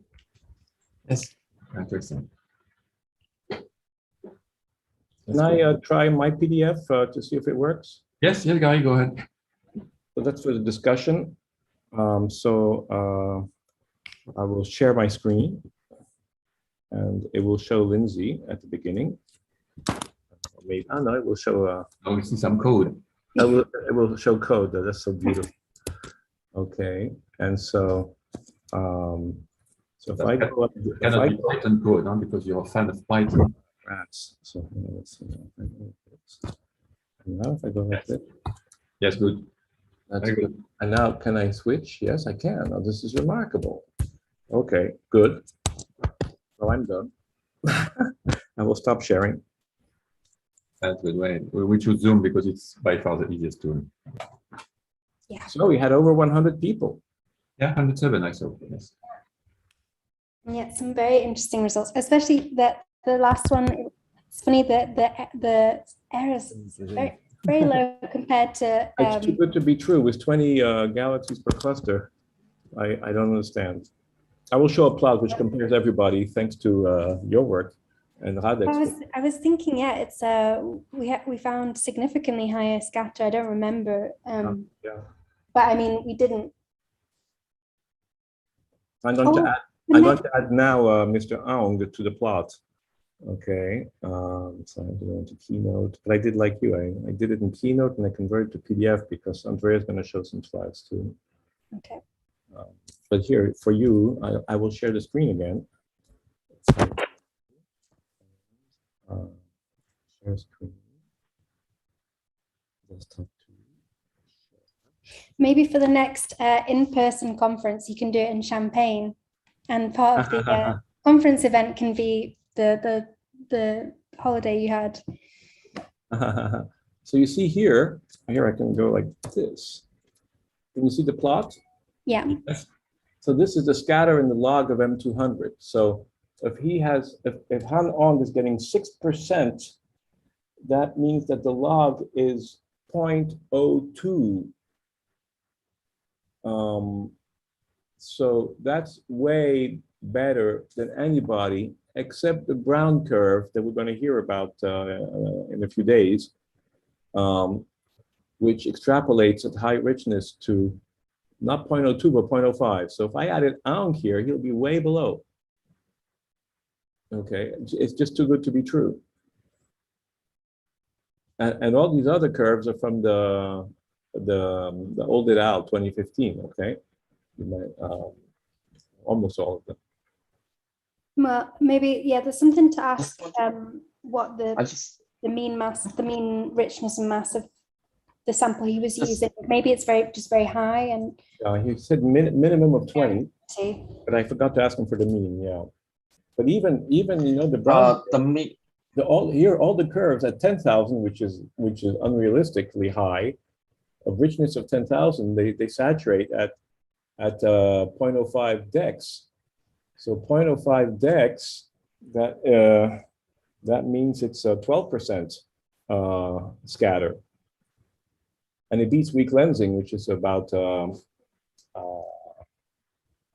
I got it right for weak lensing. Uh-oh. No, I didn't get it right. Oh, because I shifted the plot. Uh-oh, I have to fix this. It's 0.105 dex. Okay, anyway, I'll fix it.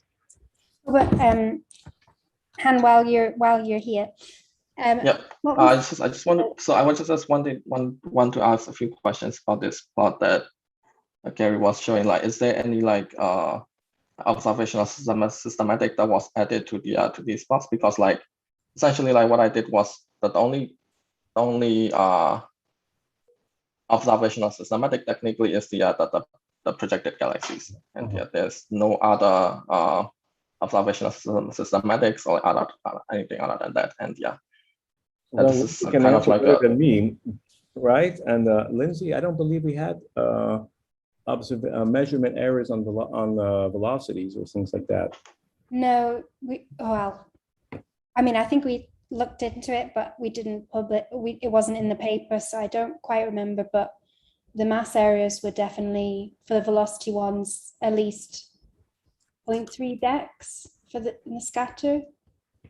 I don't remember so well, but I can get the paper up. One other thing that I want to find out is like I also like essentially like I calibrated the relation using this catalog and then apply the same method on the same catalog. So like there might be some underestimation, and I might need to like cross-check with the other simulations and all that. Those works still need to be done, of course. Yeah, it might be interesting to see how it changes with applied to different simulations, because we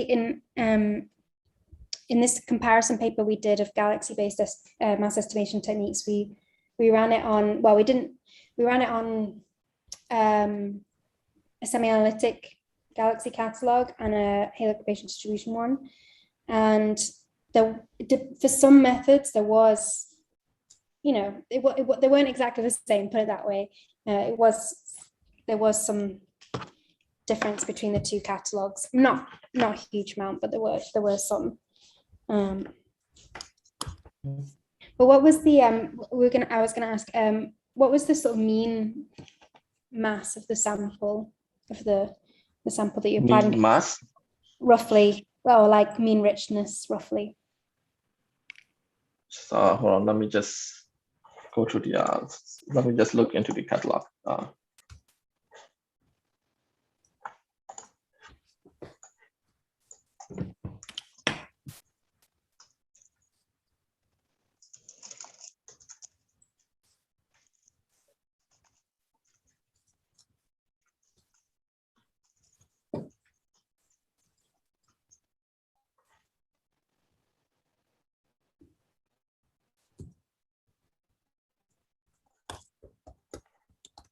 The medium richness is around 30.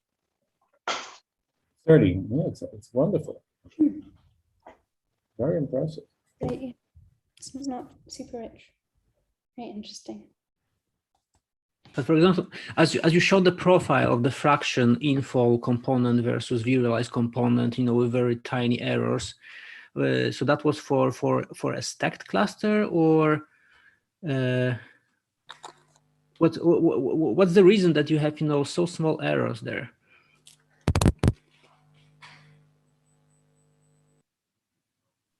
Okay, I think we lost it. Oh, he's back. I think you're muted. I think. Oh no, you're not muted. We can't hear you, Han. We can't hear you.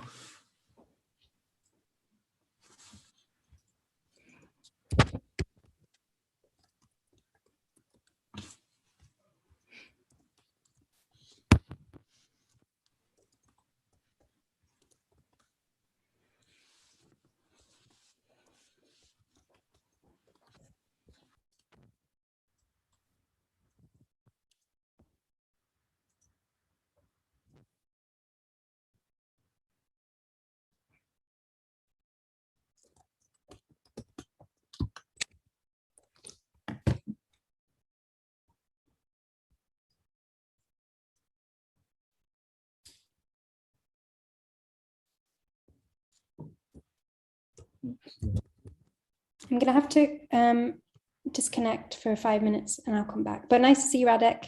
Hope all is well in Copenhagen. Hi, Radek. It's great to see you. How's it going?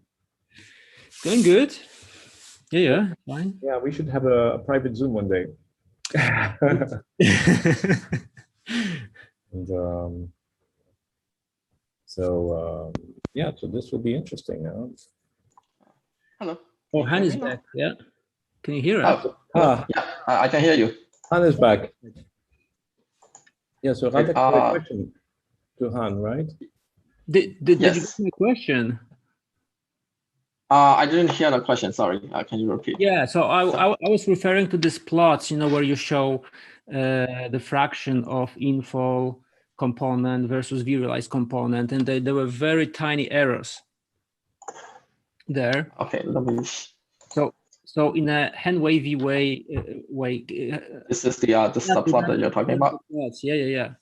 So how come that these errors are so tiny? I mean, is it a composite cluster which consists of many stacks? This is the stack. This is the stack version. Yes. Okay. Yes, this is the stack version. Yeah. Yeah. So that's why the errors are small. Yes. Yeah, the point I was making before about stacking is that when you stack in real clusters, you have to have an estimate of R200 somehow, which makes it a bit more tricky. So my question was perhaps say, do you gain anything in stacking? Because otherwise, if you have just a 20 ratio per cluster, you estimate R200 from velocity dispersion, global velocity dispersion. Perhaps you can iterate that, but I don't know.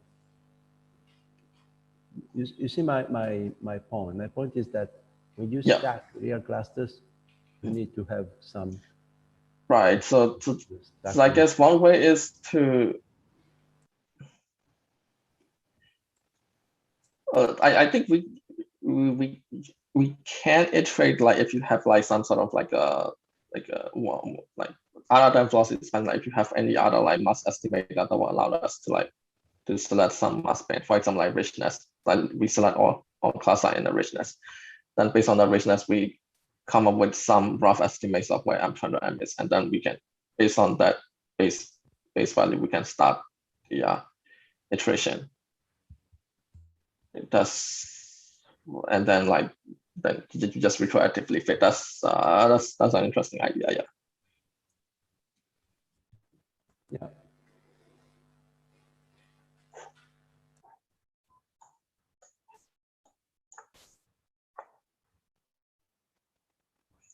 So one other thing that I would like to also point out is that so this is a work that we are currently working on with, and so that's why I didn't share yet. But one of the reasons that we think we have a good estimate of mass by combining the object and infalling populations, like by separating the velocity dispersion of object and infalling populations separately, is because they have they have different source of scatter. I think. So from one of our current work that we are working with, we found that the orbiting populations or the clusters and the velocity dispersion of the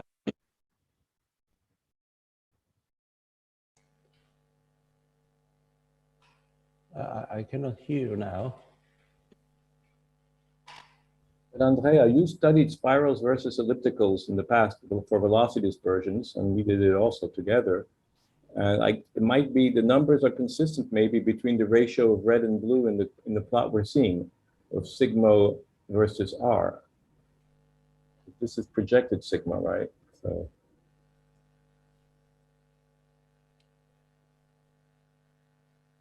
I don't see it now. we don't hear you, Han. No, I think he's Right. He has getting lost connection. I think.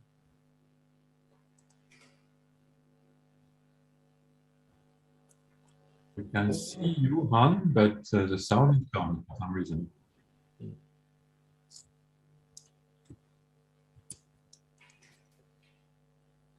Ciao Andrea. Ciao.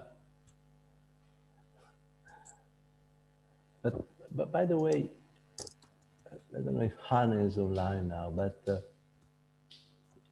is he checking against the simulations of, I mean, are the simulation including merging clusters or sort of unrelaxed structures? Does anyone know about that? Gary. Yeah, actually, I can actually comment on that. I'm one of the co-authors. I'm Dai Spin Kai. Yes, he's actually using, he hasn't selected for any dynamical state. So yes, these complex structures are there. He's doing a statistical modeling. So these are all the results that he is showing is for that mean sample, including merging and relaxed halos. So yes, all of those results are for sort of like average population without selecting on any dynamical state of clusters. So the 6% is, yeah, well, I don't know how to say this. For individual clusters, you still think that you're getting 6% accuracy? Well, I think that the plot that he showed with the small error bar, when he was actually saying those results are for the stacked system, that 6% is actually for the stacked analysis. I think he was needed to be a little bit more clear there. Okay, so it's for like a scaling relation. Yes. Okay. Okay, so that changes a lot. And sorry for a single cluster around the 20, 30 members. How is which is the scatter on that mass estimation, roughly? Hello, I just got back. That's right. Yeah, Han, maybe do you want to take that question? Yes, we haven't looked into the exact like dependence on of the error on the richness yet so far. This is for the whole sample for now. But my initial analysis showed that this increases with the. But do you so the % error on mass before you do the machine learning, that's not for individual clusters, it's for the scaling relation, or is it for individual clusters? For the this is for the scaling relation, right? So you fix a scaling relation and then you inversely refer the mass from there. Okay, that's fine.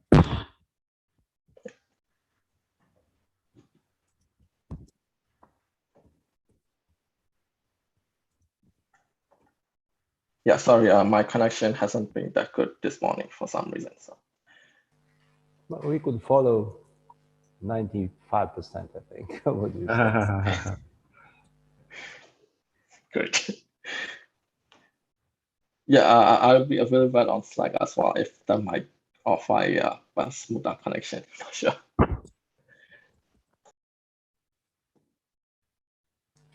I had read your paper anyway. I was ready for your talk. I knew about your paper.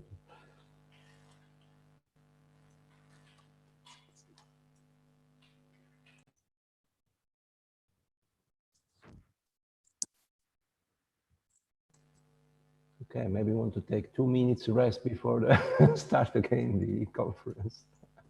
Yeah, all right. I'm gonna take a break then. All right. Back later.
Okay, my watch says it's 5:25, so I think we should restart the session. So Jesse Golden-Marx, you share your screen? Yeah, I'm just getting it set up right now. I'm hearing that beeping. Is that when people join the Zoom? If so, I will try and Okay, my watch it off says somehow. it's 5:25, so I think we should That might start the session. So that might be my Jesse computer. Golden-Marx. I might have the YouTube link up as well. What's that? I hear my voice. Yep. What I Nope. said a few minutes ago. Because there is a gap with the YouTube session of 20 Okay. seconds. A delay. I understand. Okay, let's start the session again. Hope you had a nice coffee or tea or whatever, or beer, and during the break. I did not, unfortunately. And so we're starting with last talk of the session before the poster talks. It's Jesse Golden-Marx from Shanghai Jiao Tong University, telling us about Mind the Gap, secondary parameters in galaxy cluster scaling relations. Please, Jesse. And can everyone see my screen? Yes. Okay, fantastic. Thank you all so much. Thank you to the conference organizers for the opportunity to present. Today I'll be telling you about my research on the stellar mass-halo mass relation using secondary parameters. And this is work I've done with a bunch of collaborators, including Chris Miller, Wanwan Zhang, as well as part of the DES collaboration, as well as Ying Zhu, Heikun Li, and Jun Zhang at Jiao Tong University. So my research focuses on the stellar mass-halo mass relation. This relationship compares the BCG's stellar mass to the cluster's halo mass. And we're focusing only on a very small portion of the stellar mass-halo mass relation. The example from Baruzzi et al. 2013, we're really only focusing on this pink square, this halo mass greater than 10 to the 14 regime and stellar mass roughly greater than 10 to the 11. And part of the reason I became interested in this is because in observations, we have a scatter on the order of 0.15 to 0.2 dex in fixed stellar mass and stellar mass fixed halo mass that remains unaccounted for. Now, what makes my research unique is the incorporation of the magnitude gap as a third parameter. The magnitude gap is the difference in R-band magnitude between the BCG and the fourth brightest cluster member within half of R200. And this is an interesting parameter because the stellar mass and the magnitude gap have been found to correlate.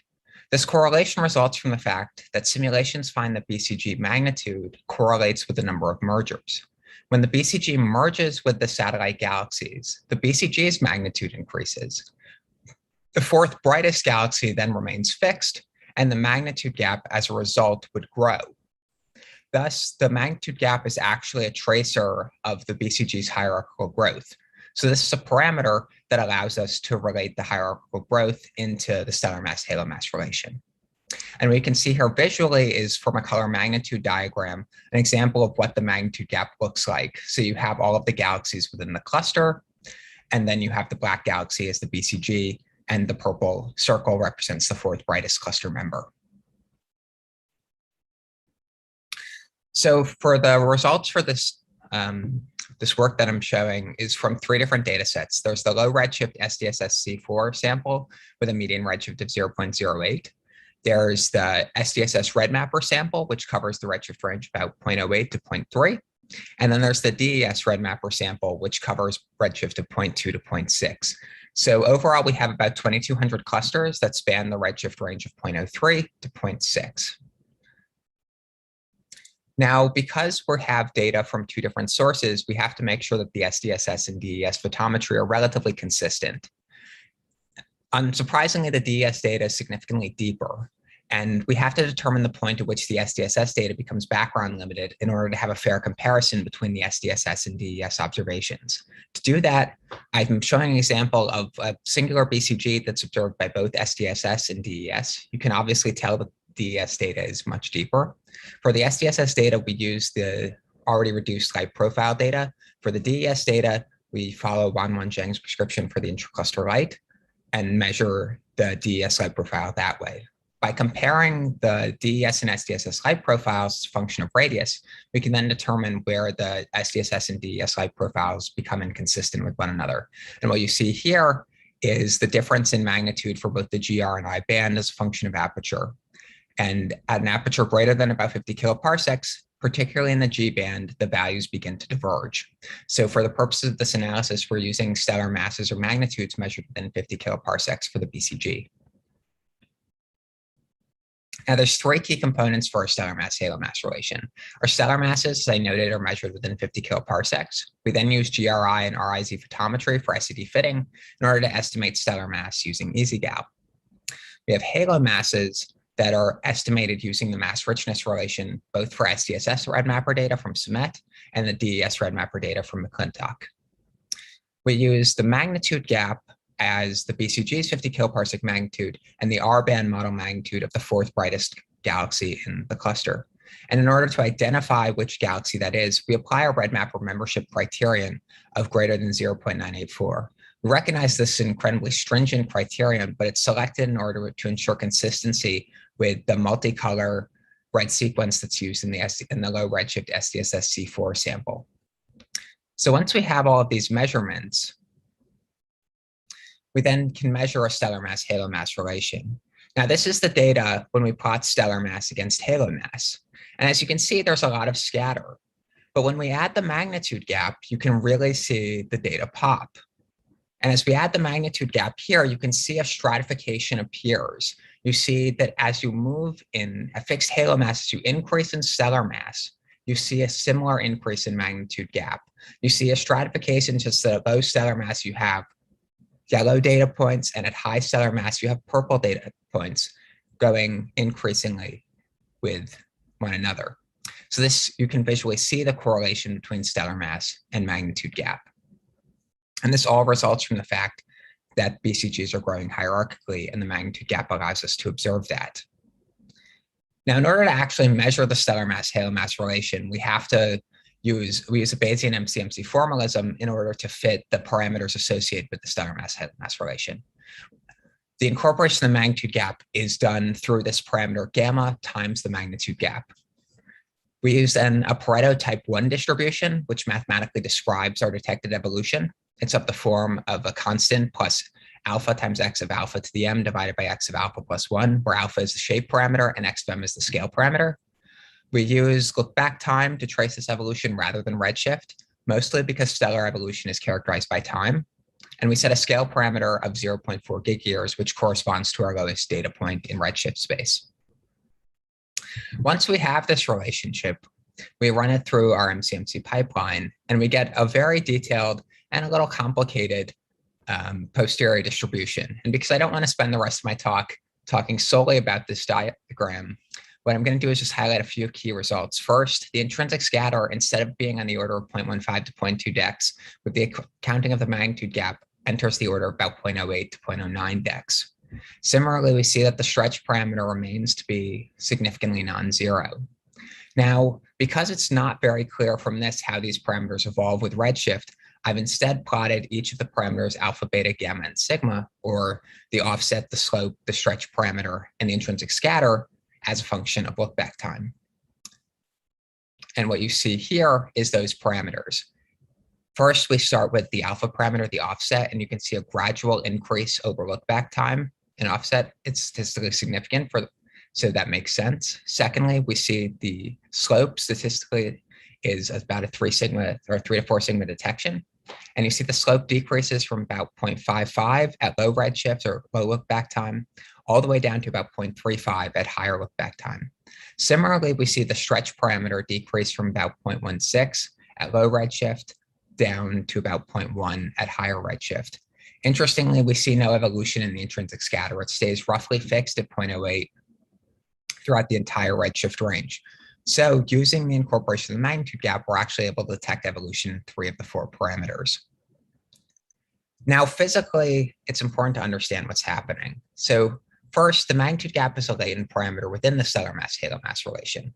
By reducing the intrinsic scatter, by incorporating the magnitude gap, we reduce the intrinsic scatter by about 50% from 0.15 down to about 0.08. We also get a steeper slope, which in turn yields a steeper or a more precise scaling relation. Now, what's physically happening is a little bit more complicated. I've shown here a diagram from my recent paper, which shows the upper 10 and lower 10% of the magnitude gap distribution when plotted for a high redshift and low redshift sample. What you see is that at low redshift, you have a much larger spread in the distribution than at high redshift. However, if you zoom in closely, you can see in the overlap region about a halo mass of 10 to the 14.4 to 14.7. The stellar mass between the BCGs is actually consistent with one another. We're not seeing evolution in the stellar mass of the BCGs, which is incredibly interesting because prior works, including works that I'd done, we had suspected that that's what we were detecting. Rather, the BCG stellar mass is constant over this time, and what's changing is the magnitude gap distribution itself. So you can see that visually by how much further spread out the purple and yellow data is than the blue and red. So if the magnitude gap distribution is growing, so that means the satellite population is changing, but it's not changing the stellar mass of the BCG. So what's likely happening is that these recent mergers or these recent changes are caused by mergers with the outer portions of the BCG, so beyond 50 kiloparsecs, what we would often deem as the intracluster light that surrounds the BCG. So all of this evolution is driven by the magnitude gap, which is in itself driven by growth in the ICL. So the next kind of questions that I've been working on since that project are whether the magnitude gap or other satellite information can actually tell us anything about halo mass. So this research is stuff that I'm actively doing here at Jiaoteng University. So none of these results are finalized. Everything's in progress of being analyzed. So we're working on, based on the assumptions that we've made, is that incorporating the magnitude gap tightens the correlation in the stellar mass halo mass relation. So you have the slope increases and the scatter decreases. So we think that the magnitude gap should be able to tell us something. We know that satellite galaxy information is more tightly correlated with the underlying halo mass than the BCG stellar mass. So we suspect that the magnitude gap itself, being satellite galaxy information, should again be useful. So what we're proposing to do is to use stacked weak lensing profiles to determine if the stacking on satellite parameters yields a better correlation with weak lensing mass. We're stacking on the magnitude gap, stacking on total satellite luminosity, stacking on the total luminosity, so the BCG and the satellites, and stacking on the BCG stellar mass. And all of this is stacking at fixed, dividing the sample at fixed richness.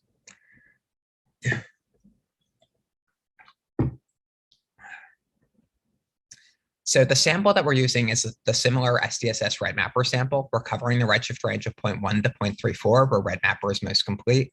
We lower the membership criteria down to 0.8 to increase the number of clusters in our sample up to about 10,000. We then use the same MCMC pipeline just to verify that the results are not changed by this lower membership criterion, and they're not. But you can see a lovely stratification in this data. You have 1 minute. Okay, then we divide our sample in half at each of these parameters. So this is division by the magnitude gap, and then division, and you can see division by stellar mass or the satellite luminosities. And the preliminary results that we have are based on the stacked measurements for the magnitude gap sample over redshift of 0.1 to 0.3. And we note that when we look at the delta sigma profile, we see at small radii some slight differences in the profiles. However, we can't make any conclusions based on this until we make all the other stacked analyses so that we can compare whether the magnitude gap actually sees something different than any of the prior results. So I'll leave you all with my conclusions in future work, that the magnitude gap is a latent parameter within the stellar mass halo mass relation, and it reduces the intrinsic scatter and increases the slope. And accounting for the magnitude gap leads to the detected evolution in the stellar mass halo mass relation. And this is all resulting from a change in the magnitude gap distribution.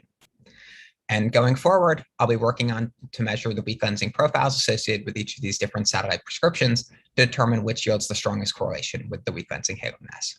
Thank you very much. I'm happy to answer any questions. Thank you very much. So let me just start. Quick question I didn't understand from your talk. When you say there's this growth of the IC intercluster light, is this a prediction or is this an observation? So we think it's an inference. We haven't gone out and measured the intracluster light in the same sample to see if we actually observed that. That's actually something that Wanwan Zhang and I are working on as well concurrently. So hopefully in the next couple months, we will determine whether the ICL in itself is growing. But we're speculating that because the change in distribution of the magnitude gap that we're seeing is not being caused by the BCG's change, that it must then be caused by something else that would be changing, but not impacting the BCG, and the ICL is the logical choice from that. And why do you select the fourth galaxy? That's an excellent question that I get almost every time I present this. So the fourth brightest, based on results from Dariush, I think 2007, has been found to best correlate with an early formation redshift. So that's the reason we chose that. In my work in 2018, we actually did the analysis with both the first and fourth brightest and first and second brightest, and found that the results were entirely equivalent. So we chose the fourth brightest because in a case where we had unclear BCG, we realized that if we had a first and fourth brightest, we would never have four possibilities for the BCG, where if we had two galaxies, we could be having more issues based on selecting the wrong BCG. So that was part of the logic behind that choice. Okay, thank you. There's a question by Zuowen Zhang. Hi, Jesse. Yeah, it's mine. Mine is also kind of related. So the definition you have is between the BCG and the brightest galaxy. Is that correct? So, but for the magnitude gap, the BCG and fourth brightest galaxy in the cluster? Yeah, fourth brightest galaxy. So yeah, so somebody already asked why the fourth brightest. So my question was, instead of comparing the BCG with the fourth brightest galaxies, just have you played around with like different definitions, like when, for instance, like when RedMapper chooses the BCG candidates, have you considered something like the first BCG candidate and the second BCG candidate, so forth? Oh, no. That is not something I've looked at, but that would be really interesting to look at. I've played around with different, like the first and fourth, the first and third, the first and second, that kind of information. But I think that would be really interesting to see if there's actually, in something like RedMapper where you have all of that information, if there's some sort of correlation between how likely something is the BCG and any of this information. So that's definitely something I'll look at. Thanks for suggesting that. Yeah, no problem. Last quick question and quick answer, please, by Gary Mammon. Yeah, so that's very nice work, Jesse. I have a similar question. Why not take the fraction of luminosity in the brightest? So of course, you're going to ask, what did I put in the denominator? But you could say, I'm going to sum up all the luminosities up to, let's say, m brightest plus 3 or something like that. So that's a really good point. That's not something we've done, but that is something, looking at the total luminosity is something that we're starting to look at now with the weak lensing analysis. So that would be really interesting to see what fraction is either contained within the BCG or contained within. So you're suggesting that the numerator would be the BGG. So the numerator would be the BGG, and the denominator would be the total up to some magnitude, let's say 3 above the BGG. Okay. Fainter than the BGG. Yeah. It's consistent between different clusters. That would be really interesting to do. Or you could take the fixed luminosity, but then you have to be careful with your redshift evolution. Right? Well, yeah, with the Monquist bias. I think that'd be really interesting. It's again something that with the RedMapper sample, we have all of the information. So it's definitely something I should investigate. And thank you for the suggestion. I think it could be. It's a pleasure. Really More discussion on Gather Town now. It's time for me to stop chairing the session because it's next chairperson is Lindsay Alder, and we're going to have the poster flash talks now. Thank you for all this. Ooh. Thank you very much, Andrea, for chairing, and thank you to all those excellent talks. So in this poster flash talk session, what I'm going to be doing is sharing the slides for all of the 8 people who are going to have 1 minute to talk about their posters. So I'm going to begin with Paulo Lopez. But first, let me try and share my screen, and hopefully I can click through, unlike during the welcome. Okay. Can you see a full screen? Yes. Yes. Hello. Oops. Okay. So go ahead, Paolo, you have 1 minute. Okay, thank you. So hello everyone. So we apply machine learning approach to estimate membership probabilities of galaxies in clusters. So our results are derived taking account all galaxies in the line of sight of each cluster with no photometric redshift cuts or background corrections. Our results are fairly accurate, so completeness and impurities are around 90%.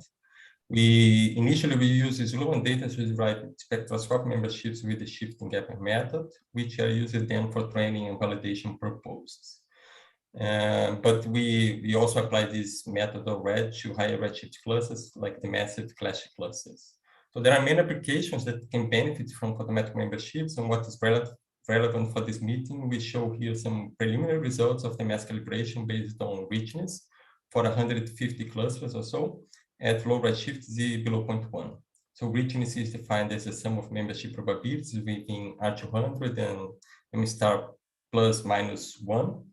But that's ongoing work. We plan to test different optical traces such as optical luminosity, stellar mass density, and perhaps also constrain use only red sequence galaxies. Thank you. Thanks very much. Oops. Okay, Alex Natchman, go for it. Thank you. All right. Color magnitude diagrams have been used to look at objects as large as galaxies, but why can't we take it a step further and look at galaxy clusters? Galaxy color is the summed color of the stars in the galaxy. So summed cluster color is just the summed color of all of the galaxies in the cluster. We looked at the effectiveness of summed cluster colors in constraining cluster mass scaling relations using both richness as well as summed I-band magnitude relationships. We found that including summed color into the scaling relations was most helpful at low galaxy counts. Most notably, when we looked at the SDSS dataset, the mass scatter was reduced by 14%. This exploration of galaxy cluster colors shows promise that it may help better constrain the mass of low galaxy count clusters. Okay, thank you very much for that. Okay. Konstantin.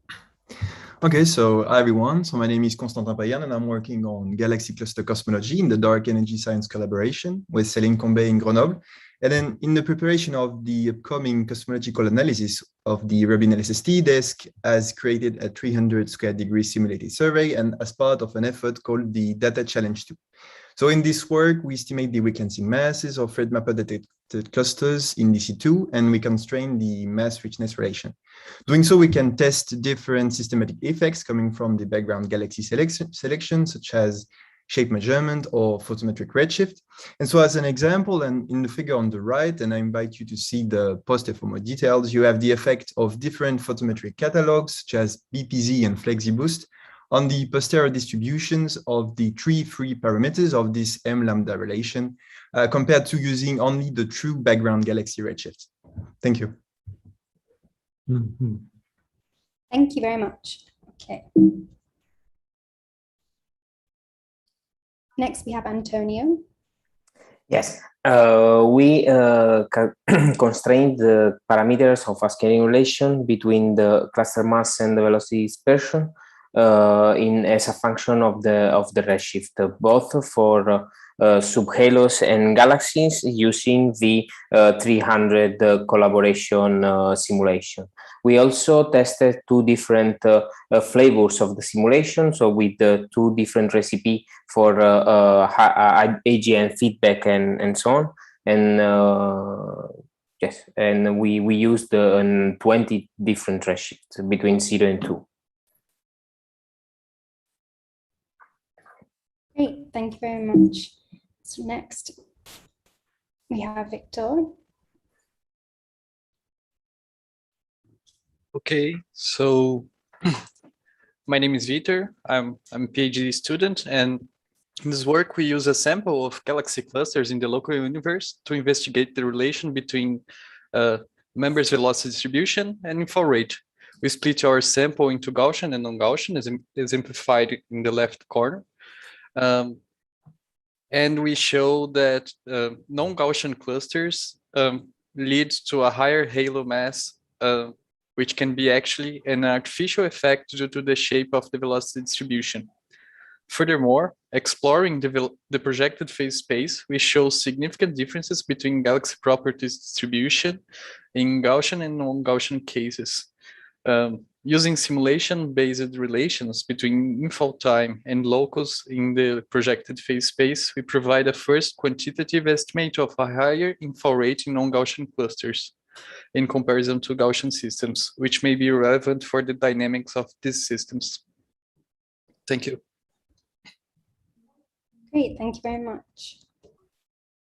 Next, we have Abhishek.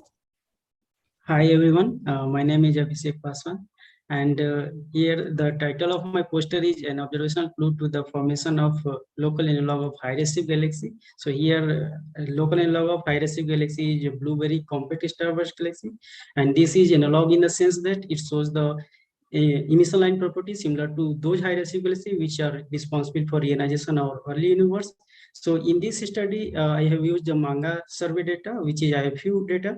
And the goal of my study is to understand the formation scenario of a blue-very compact starburst galaxy, which is still unknown. So here in our study, we found that so these two blue-very galaxies, which are shown via star symbol, and others are dwarf galaxy, and the branch which is shown as the tidal dwarf galaxy. So we found that our blue-very galaxy is belong to the branch of tidal dwarf galaxy. It means that this blue-very galaxy, what we have studied, is a tidal dwarf galaxy, and this is located at the outskirts of low surface brightness galaxy. So my conclusion is that so here this could be the formation scenario for blue-very galaxy, that they are tidal dwarf galaxy, but other scenario can exist. So that is still unknown, and we focus on for future work. Thank you. Thanks very much. Next we have Giovanni. Thank you. So the first objective of our work was to calibrate the fundamental plane of the frontier field cluster AB-63 and use the plane to derive more accurate and complex scaling relations to describe the cluster members, and then use these relations to completely fix their mass from their observed magnitudes and effective radii instead of the commonly adopted power laws with respect to the luminosity in a strong lensing model. We then compared the features of the subhalos in our strong lensing model with the recent hydrodynamical simulations, finding good agreement in terms of stellar fraction, and some discrepancies confirming the recently reported discrepancies in terms of subhalo compactness. You can see in the left panel the relation between the maximum circular velocity and the total mass of subhalos for our model and for a previous model. Finally, thanks to a new estimate of the stellar mass of all members, we could decompose the mass profile of the cluster, thus deriving in the right panel stellar, gas, and baryon fraction profiles out to a radius of 350 kiloparsecs. Thank you. Great, thank you. And next and finally, we have Zhao Zhang. Thank you. My paper and project is on exploring cluster triaxality on stacked weak lensing analysis. I'm hoping to submit this paper by archive, so please stay tuned. Next slide. Yeah, so this is one of the main plots in this paper that shows using the buzzard simulations, we quantify the effect of triaxality on the observed richness mass relation. And as you can show, there's very evident differences between different orientation bins in halos, which can be best represented as a linear shift in the log mass to log richness relation. So we're able to quantify this effect. And so, yeah, thank you. Great. Well, thank you for all the poster presenters.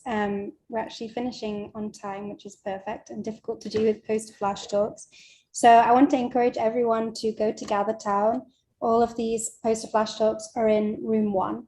So I encourage everyone to go there during the breaks and also in the poster session we have on Thursday. So now I'm going to pass over to Laura Mascherini, who's the chair of our next session. Okay, thank you, Lisa. So good afternoon to everybody, assuming the Madrid time. So we move to the second theme of this conference, which is devoted to the observational progress of galaxy cluster masses derived from gravitational lensing. And the first talk will be a review talk. So it is 20 minutes plus 5 for question by Keiichi Umetsu from Taipei. So please, Keiichi, you can start. I will give you a 3 minutes advice with my non-professional cartoon here when after 3 minutes before the end of your talk. So please, you can start. Thank you. Do you see my screen? Yes. Okay. So first, I'd like to thank the organizer for this invitation. So I'm Keiichi Umetsu from Asia, Taiwan. So in this talk, I will give a review on the recent progress in the frequency mass measurements and the scaling relation on cluster group scales in the context of the cluster cosmology. So the key issues to harness the statistical power of the cluster cosmology. Yeah. So there are some issues. So the first one, so for the accurate determination of the mass scale of observable selected cluster sample is key to use clusters as a cosmological probe. Ultimately, we'd like to achieve better than a few % absolute accuracy in the frequency mass calibration. And of course, this is a very challenging task. And we would need to account for all the relevant physical and observation effects in the cosmological inference and the mass calibration. It's also essential to have an accurate characterization of observations selected samples in terms of the survey selection function and also the observable mass scaling relations and their intrinsic scatter covariance. But actually, this is a great opportunity to gain empirical understanding of the cluster astrophysics and the halo-baryon connection, because we can let data determine this kind of quantities if we carefully analyze data. So now we briefly review the basics of the frequency mass measurements for the individual clusters first. So in general, we use the tangential shear profile fitting of the individual cluster with NFW halo description or its variance. So here shown is some example of the shear profiles for the rich clusters. So in the error analysis, so we construct the total covariance matrix for the binned shear profiles, and that go into the Gaussian likelihood. Yeah. And it has some components, and it's dominated by a shape noise, and it has a important contribution from the projected uncorrelated large-scale structure. Yeah. And also the statistical fluctuation of the projected cluster lensing signal itself, that C int. And move on to the ensemble mass modeling procedures. So here I summarize some main modeling procedures adopted in the previous recent studies. The conventional method is to perform a single mass beam fit to the stacked lensing profile to extract effective mass and maybe some other parameters. And in the recent years, more sophisticated method has been used. The second one is to do the population modeling of the stacked lensing profile, but accounting for the mass function and also the selection function. By using the stacked lensing profile, so there's no scatter information, but at least we can marginalize over the scatters, and we can account for like Eddington-like bias. And the third and fourth, these are more recent methods. The third one is the hierarchical population modeling of the all individual clusters. And there are two ways. The first one is to do that in the frequency mass domain, as done in my own paper in the XXL HSC collaboration. So this is basically a two-step modeling procedures. First, we analyze all individual clusters, and then do the population modeling. Yeah. And second is the so one-step modeling procedures directly basically analyze all the individual clusters in the sample. Yeah. So this was applied to, has been applied to the EFS and HSC collaboration very recently. Yeah. And fourth method, to my understanding, this has not yet been applied to the cluster cosmology mass calibration, but this is likelihood-free inference using the forward simulations. So the paper read by my postdoc, this kind of paper will appear in the archive very soon. So they are going down to the bottom. So these methods are more flexible, properly accounting for the selection statistical effects, mass modeling bias, etc. So now let's focus on this third method, the Bayesian population modeling of multivariate cluster observable, because this has been the very popular method recently. Yeah. So the main task of this method is to construct the likelihood function in terms of the Bayesian probability theory. Yeah.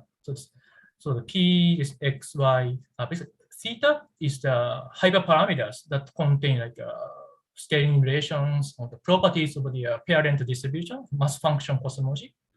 And X, Y in the lowercase, as I will explain, is basically measured cluster observable. Yeah. And given this likelihood function, and by the for given the priors, so we can derive the posterior probability distribution. Yeah. And the full formula is as in these equations. And actually, you can see actually there are three components: this P of Z and the joint probability of the uppercase XY and lowercase XY. Yeah. And normalization. Yeah. So Z is the true halo mass in log. Yeah. So this is a latent quantity we can never observe, but this is a quantity we need to model the like mass function of cosmology. And X is the true weakness in mass. So this includes scatter coming from like triaxiality or fluctuation of cluster signal itself, like a substructures, etc. Y is the baryonic cluster properties, can be like a X-ray luminosity, M gas, etc. Yeah. And these probabilities basically implement like scaling relations, and X, the weakness in mass. Typically, we assume that this is the unbiased proxy for mass, but with a high scatter, like 20%. Yeah. Okay, so key ingredients for the Bayesian population modeling. The first is the probabilistic model for the parent population, PZ. So this is an intonic distribution in true halo mass. So typically this can be modeled by the in terms of the halo mass function and the survey selection function. The second ingredient is the conditional probability for the mass proxies given the true halo mass. So X again is weakness in mass without noise, and Y is the baryonic properties. It can be many multi-variables. Yeah. And this component basically account for the selection effects, statistical effects, and also the mass modeling bias in the X to Z relation, for example. And this can also account for the joint multivariate modeling of the intrinsic scatter covariance, even between weakness in mass and the baryonic properties. And last, the conditional probability for the observable proxies. So this is basically typical like chi-square or the likelihood function we typically use. And this has an important effect to really account for the regression dilution effect in the actual scaling relation analysis. So move on to the scaling relation from the joint XXL HSC program. So there are a few papers in this areas. First is my own papers with Mauro and all the HSC XXL collaboration on frequency analysis and some basic mass, observable mass relations. And Mauro's papers present the joint multivariate analysis of the XXL observable mass relations. And there's Nobu Okabe's students, they read these papers. There's a baryon budget of the XXL sample. This is very interesting. And I think this paper will show up in the archive very soon. Yeah. So my talk today, I will focus on, in this part, I will focus on my own paper. So the joint XXL HSC survey. So this figure illustrates the Subaru HSC survey footprint and XXL North coverage in this blue. So the overlap region is about 24 square degrees, and there are 136 spec confirmed groups and clusters, X-ray clusters in this region. So that is going to the XXL cosmological analysis and the mass calibration and the determination of the scaling relation is very critical. Yeah. So as I mentioned a few times, actually we should account for the mass modeling bias in this kind of cosmological inference. So for this project, so we used Bahamas dark matter only simulation to really characterize the mass modeling bias as a function of the true halo mass extracted from the embodied simulation. Yeah. So I use the same my modeling pipeline on the mock data from Bahamas. And so upper panel showed basically the basically mean bias as a function of halo mass, a true halo mass.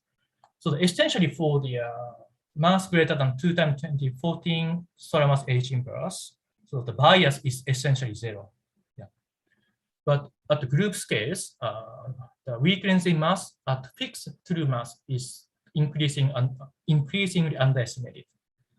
I note that so all this kind of mass bias dependence depends on your modeling procedures, and this is for my own pipeline, but that follows the standard methods. Yeah. And this mean bias relation can be statistically corrected for by further modeling the weak lensing signal. So now move on to the actual results from the XXL HAC studies. So the first one is the Hero concentration relation as a function of the Hero mass and redshift. So this is a good illustration. So as I said, this is a two-step modeling procedures. And these are gray points with large errors, individual mass concentration measurements from HAC surveys. And the median weak lensing SN ratio for this sample is 1. So it means that in the low weak lensing mass regime, basically these measurements are highly scattered. On the other hand, these black points with errors, stacked lensing measurements binned in the X-ray temperatures, so going from 1 to 5 kV. So this is without accounting for any like a Eddington bias, but this tells us actual mass range for the XXL clusters. So you see that actually there should be large scatter in the weak lensing mass. Yeah, as you see, yeah. And by further modeling, by applying the Bayesian hierarchical modeling, so we can account for all these kind of effects, this regression dilution effect, and statistical bias, statistical effects. Yeah. But in this case, basically, we found good agreement with the dark matter only predictions of lambda CDM. So for the XXL sample data is dominated by the group scale objects. But this intrinsic theoretical distribution itself has very shallow slope. So this may not be a good example. Yeah. So the next is the temperature mass relation. This is a joint analysis of the HSC and the XXL X-ray observation. Yeah. So as you see, actually, so again, in the x-axis direction, there's a large scatter in the weak lensing mass. There's gray points. And because this is a large scatter, you will never see the correlation by your eye. Yeah. If you plot individual weak lensing profiles, you will see the same. Yeah. But by the further modeling, this data sets, so we can extract the red point, red region. This is the posterior constraint on the scaling relations. Yeah. So if we don't account for the large scatter, you will get very, very shallow slope. Yeah. That this is basically you are fitting to the noise. Yeah. And our results are consistent with the self-similar model. Yeah. For the group dominated sample. Yeah. So next, now this is different from the previous plots. This is a mass forecasting. So this is showing the mass, total mass, given the X-ray temperature. And this relation is calibrated by the weak lensing masses, and also corrected for the statistical bias and also the mass modeling bias. And these red points with high precision mass measurements can be obtained for the cluster with the measured X-ray temperature. Yeah. As long as these clusters belong to this parent population. Yeah. So under these weak lensing masses are being used by the XXL DR2 cosmological analysis led by the Christian Galler. Yeah. Now move on to the recent papers on the EFES, the EROGITA EFES HSC joint program. So this project is led by Ino and Chu, who recently moved from Taiwan to Shanghai as a TD fellow. Yeah. So so this is again similarly this overlap region between EFES and HSC. So this covers about 70% of EFES clusters, about 300 clusters over 140 steady degrees. So the number of clusters used is about twice as large as the XXL North HSC region. Okay, so this sample has a much more statistical constraining power. Yeah. And importantly, this analysis mass calibration was done in a blind analysis fashion. And this analysis also performed the joint modeling of the X-ray observable mass relations like the XXL work done by Mauro. And but in this analysis, the cosmological parameters were marginalized over in the context of the flat lambda CDR. Yeah. So this is the schematic diagram of Enon's scaling relation modeling. It may look complicated, but if you remember what I explained in the beginning, so these are basically 3 ingredients. First one is P of large uppercase C. So this is the intrinsic distribution of the parent population. And in the middle panel is basically the joint probabilities of the frequency and X-ray observable without observation measurement noise. And last component is a interface to the data. So so Enon account for all these relations, basically the ingredients I mentioned, and also the simultaneously marginalized over the cosmological parameters. And importantly, this is a one-step analysis, so directly working with the individual shear profiles of like 300 clusters. Yeah. And this is mass forecasting, similar to the one I showed for the XXL. Yeah, but yeah. Given the limited time, maybe I move on to the next. And this I only illustrate this M gas to total mass relation from the EFS. So similar to the XXL HSC. So the M gas to total mass relation is slightly steeper than self-similar, but still consistent with using one sigma with scaling relation, self-similar relation. Yeah. So basically, this is telling us the possible mass dependence on the gas mass fraction. Yeah. And redshift scaling is also consistent with the self-similar relations. The last component is a likelihood-free approach for the cluster cosmology based on the further simulation. So this project is led by my postdoc sitting and in collaboration with Adam Amara and the SkyPy collaboration team. So this collaboration aims for the implementing the further simulation for the old cosmological surveys. Likelihood-free inference, basically the standard analysis, the Bayesian analysis, have to assume that the likelihood of the data given model has to be known. And in general, Gaussian likelihoods are assumed. But for the cluster cosmology observations, maybe the complex data reduction and measurement processes, and also the non-Gaussian nature of the cluster lensing signal itself may actually break this kind of assumption. Yeah. So the likelihood-free methods basically can bypass the need for the evaluation of likelihood. Basically, these methods sample the prior space, model parameter space, and compare observational data and simulated data to derive the posterior relation. And here we consider 2 independent methods: ABC approximation computation and density estimation likelihood-free inference delivery. These methods use totally different approach, but that they don't need to assume the likelihood function a priori. And here we simulate like a XXL HEC like synthetic surveys, combining stack shear profile and cluster abundance. And here we assume like 50 scale degrees, like a XXL, north plus south.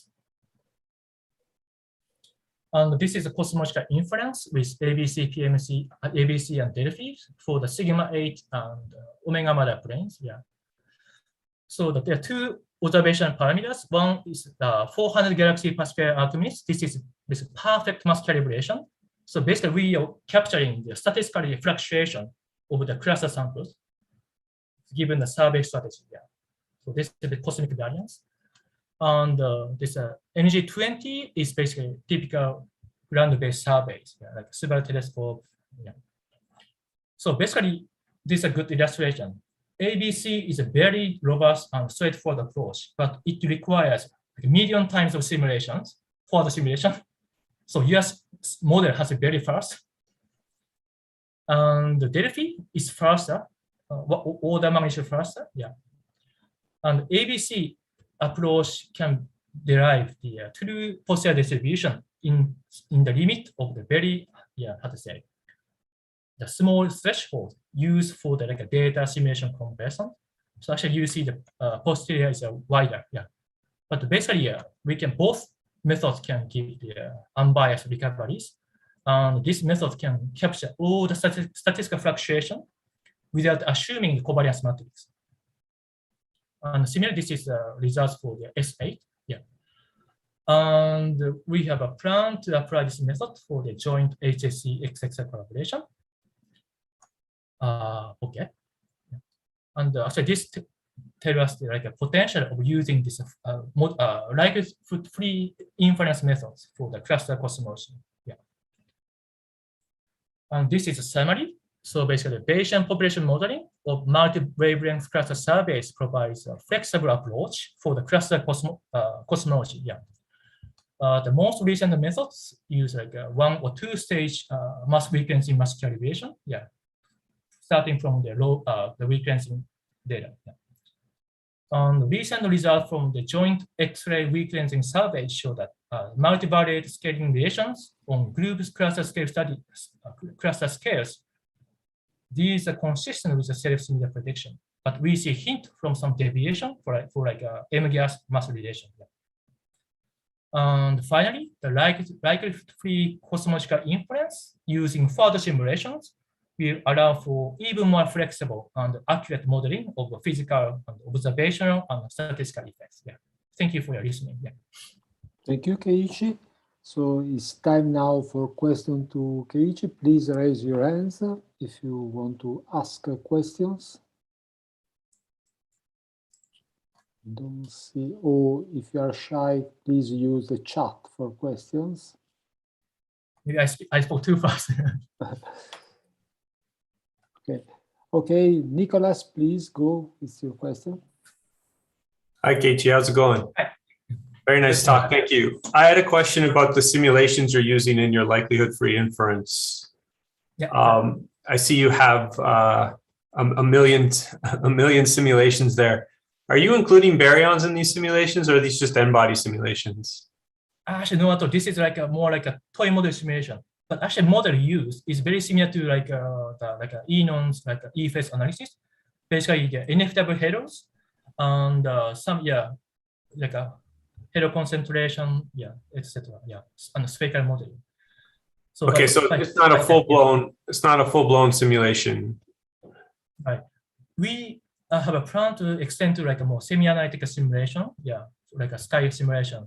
But having this end-to-end pipeline, so we can update this pipeline by step, by including triaxialities and also the more realistic noise in the frequency, etc.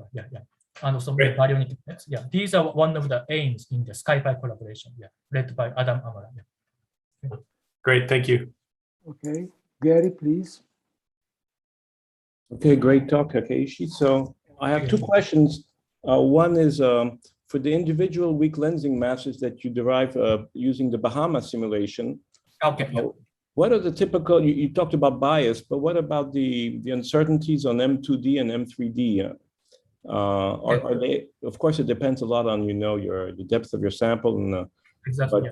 But are the numbers very different from what Massimo Meneghetti was getting over 10 years ago? Yeah, I think think he was getting about 0.1 dex for the 3D masses.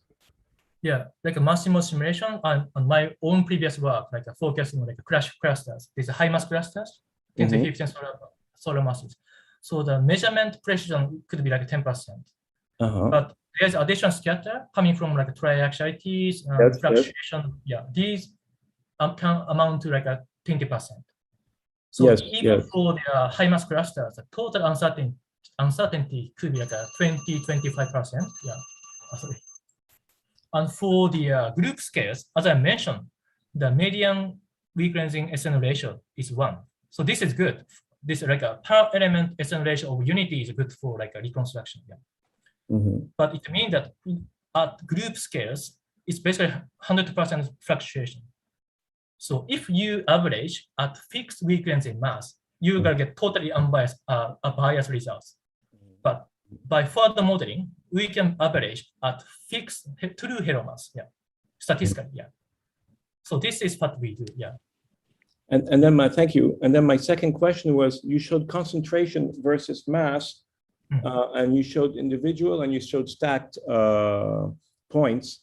And the individual points showed huge error bars, which surprised me because in the paper I did on with Andrea Biviano on dynamical estimates, we had the individual clusters measured by weak lensing, and the error bars were big, but they were not that big. They were maybe 3 times smaller than your individual error bars, which went from the bottom of your plot to the top of your plot. Yeah, actually, it depends on the mass range. And so to be exact, the horizontal axis is the weak lensing mass. So most of the object you see in the left side is the basically low SN object. So if we plot these points in the true halo mass, the distribution is totally different. Also, we can do that. Because we don't know these are. So that's a good point, because our clusters were 14.7. So the error bars on your plot are smaller there. They're more like what we had. So my question was a stupid question. I'm sorry. Thank you. Actually, Okay, I think that we stop here the discussion. If you want to continue the discussion, we have a chat, Slack, and whatever you want. Thank you, Keiichi. So thank you. We move to the next talk by Naomi Robertson from Cambridge about cluster masses with ACT and KISS. Naomi, please share your screen. So.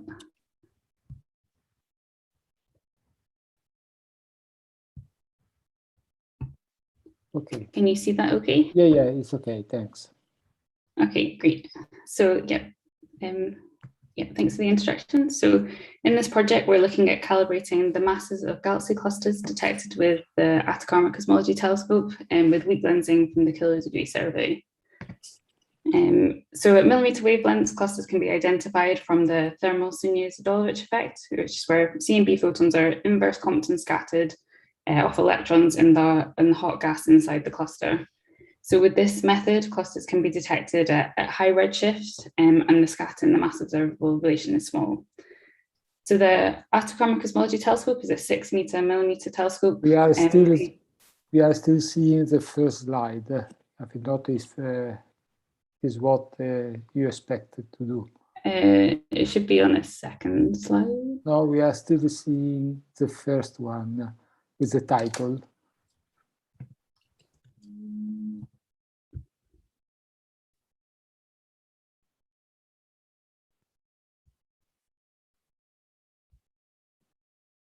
Try to, maybe you are sharing, or try again to share.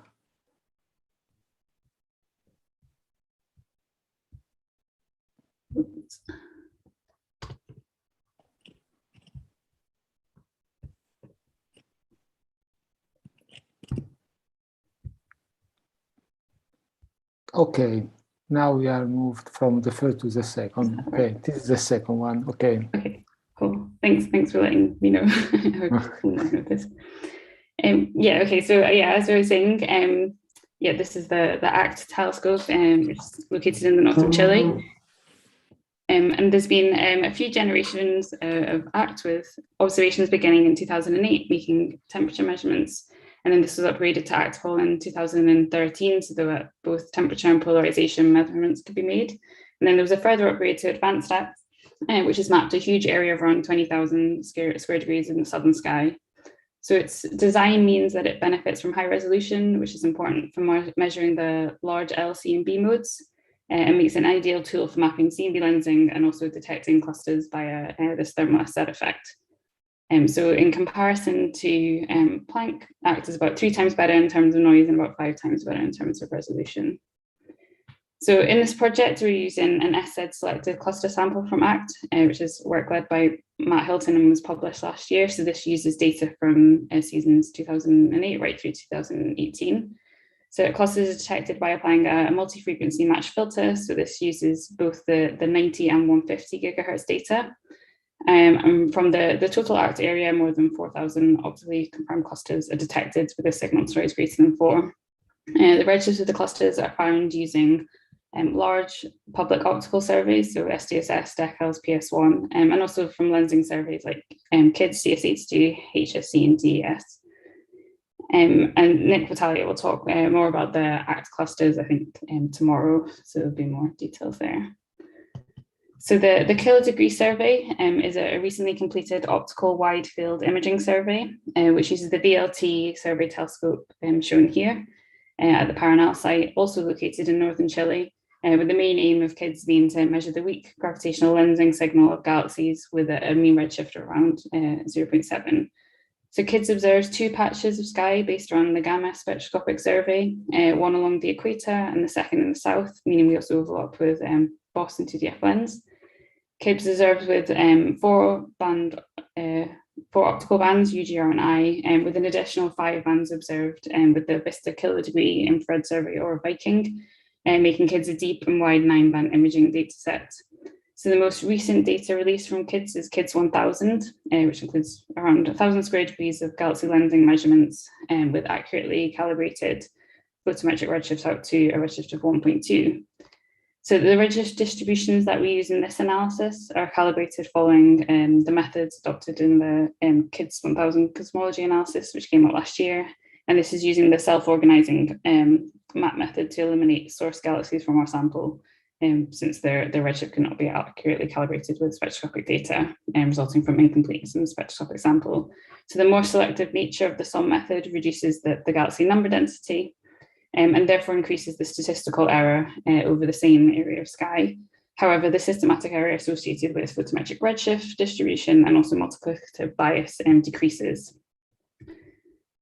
So this KIDS 1000 data with this selection has an effective number density around 6 galaxies per square arc minute. So here we can see that KIDS has almost complete overlap with ACT, which corresponds to around 825 square degrees. So the blue areas where we have really high quality CMB observations, which correspond to a lower mass limit for detecting clusters. And we overlap with these regions with KIDS North really quite well, and partially with KIDS South. So now just plotting the detected clusters in ACT over the KIDS area, which is shown in the 2 panels on the left, with KIDS North on the top and KIDS South on the bottom. We find we have 273 clusters within the KIDS region, of which 169 detected with signal to noise greater than 5. So on this plot, circle size corresponds to SZ mass. So the bigger the circle, the more massive the cluster, and the color corresponds to redshift. So even though SZ clusters detect out to redshift greater than 1 in the full ACT sample, we only have lensing data out to redshift of 1.2 with KIDS. So we select clusters in the range of 0.1 to 0.9 to ensure we have sufficient lensing data behind the lenses. So the redshift distribution of the clusters is shown in the top right panel, and the SZ derived mass distribution is shown in the bottom right panel. So we measured the stacked lensing signal, averaging overall source galaxies around all 169 clusters in a series annually around the clusters. The excess surface density profile is shown here by the red data points, which we detect with a signal size of 30 sigma significance. So rather than applying any magnitude, redshift, or color cuts to the source galaxies to remove cluster members which contaminate the signal, we apply boost corrections, which is incorporated into the excess surface density estimator. Our estimate of the covariance matrix accounts for statistical uncertainty due to the galaxy shapes and also due to projection effects from the uncorrelated large-scale structure. We consider 2 different cluster center definitions, so that the peak of the SZ's emission as well as the brightest cluster galaxy, or BCG. So the SZ center is not expected to trace the center accurately since it's limited by the size of the beam, which is about 1.4 arc minutes per ACT. And we can identify the BCG for each cluster using the larger KIDS galaxy catalog and also the imaging available from KIDS. So measuring the lensing profile on both of these sensors, we find that at small radii that the lensing measured around the BCG has a higher amplitude compared to the SZ center as expected. And for this analysis, we use scales greater than 0.5 megaparsecs to infer the cluster mass. And at these scales, both measurements are consistent with each other. For some clusters, however, especially more massive ones where there's multiple systems merging, the center is difficult to define, so we still account for this in modeling our signal. So we can infer the average mass of a cluster sample in a variety of ways, so the most basic being a fit to a single NFW profile. The problem with this being that we're stacking on many clusters, and here that would only be considering an isolated halo. We include this in our analysis for comparison to previous studies, and this is shown here as the blue dashed line. And then cluster lensing can also be understood within the framework of the halo model. So since the projected surface density, which is what we're measuring with lensing, is completely specified by the cluster dark matter correlation, this can be computed for a given halo occupation model. So within this model, we assume our dark matter halos are described by NFW density profiles, which we allow to be miscentered. And we also specify the SZ mass halo mass scaling relation, defining it to be a power law. However, we fix the mass dependent exponent beta equal to 1, so that we can focus on alpha, which quantifies the constant mass bias between SZ mass and true mass. So we fix the SZ mass scatter, firstly because lensing doesn't really constrain this very well, and secondly because it's the same scatter assumed to correct the Eddington bias for the SZ mass is derived for the ACT clusters, and also used in previous analysis with ACT clusters, so it means that we can compare to these two. So we're performing a 5-parameter fit, fitting for concentration, centering parameters, halo bias, which is constrained by the large scales, and also this alpha parameter, which really alters the overall amplitude. In this framework, we can also include the ACT selection function, and our halo model fit is shown here in black. So since we have a fairly large sample of clusters to get more out of our signal, we can also split our sample and perform a joint fit to our data. And this is also interesting as we can look for any dependence on the cluster mass calibration on mass or redshift. But as these aren't completely finalized yet, I'm unable to show you them today. So now comparing our results to previous measurements here. So on the x-axis, we have the SZ-derived mass, and on the y is the bias parameter 1 minus b, which is the ratio of the SZ mass and weak lensing mass. So if no calibration was needed, all these points would lie along this dotted line at a value of 1. This calibration parameter can also be predicted from primary C and B measurements from Planck, which is shown here as the gray region. So as you can see, all these previous measurements are a bit higher than this, however, they do have large error bars. And our current measurement for the stack is shown here is the gray point, so consistent with previous measurements. And our error on 1 minus b is currently limited by the variance of the average SZ, so this should be reduced by splitting the cluster sample. So with the current advanced data set that we now have in hand, we're in the fortunate position of having overlapped with several weak lensing surveys. So not only KIDS, but also HSC and DES, and not only that, along with these galaxy surveys, we also have CMB lensing from ACT itself, meaning we can exploit the fact that SZ clusters can be detected to high redshifts, and we can also maximize the sky area available.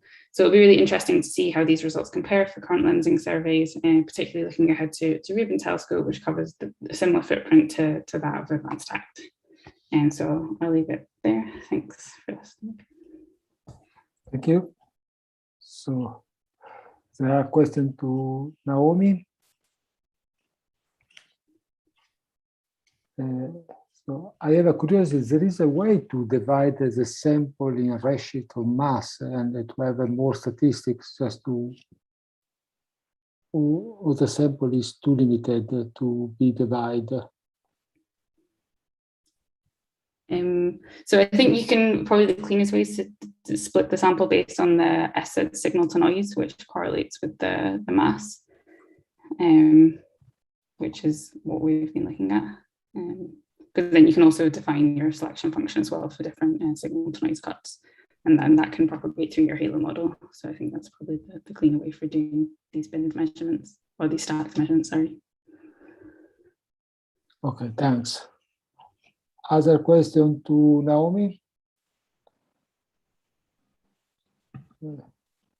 Don't see any hands raised, so thank you, Naomi. So we can move to the next talk, which is by Jinhyub Kim from the Yonsei University. It is about the measuring mass scaling relation for redshift from 0.8 to 1.8 galaxy cluster, with SST weak lensing analysis.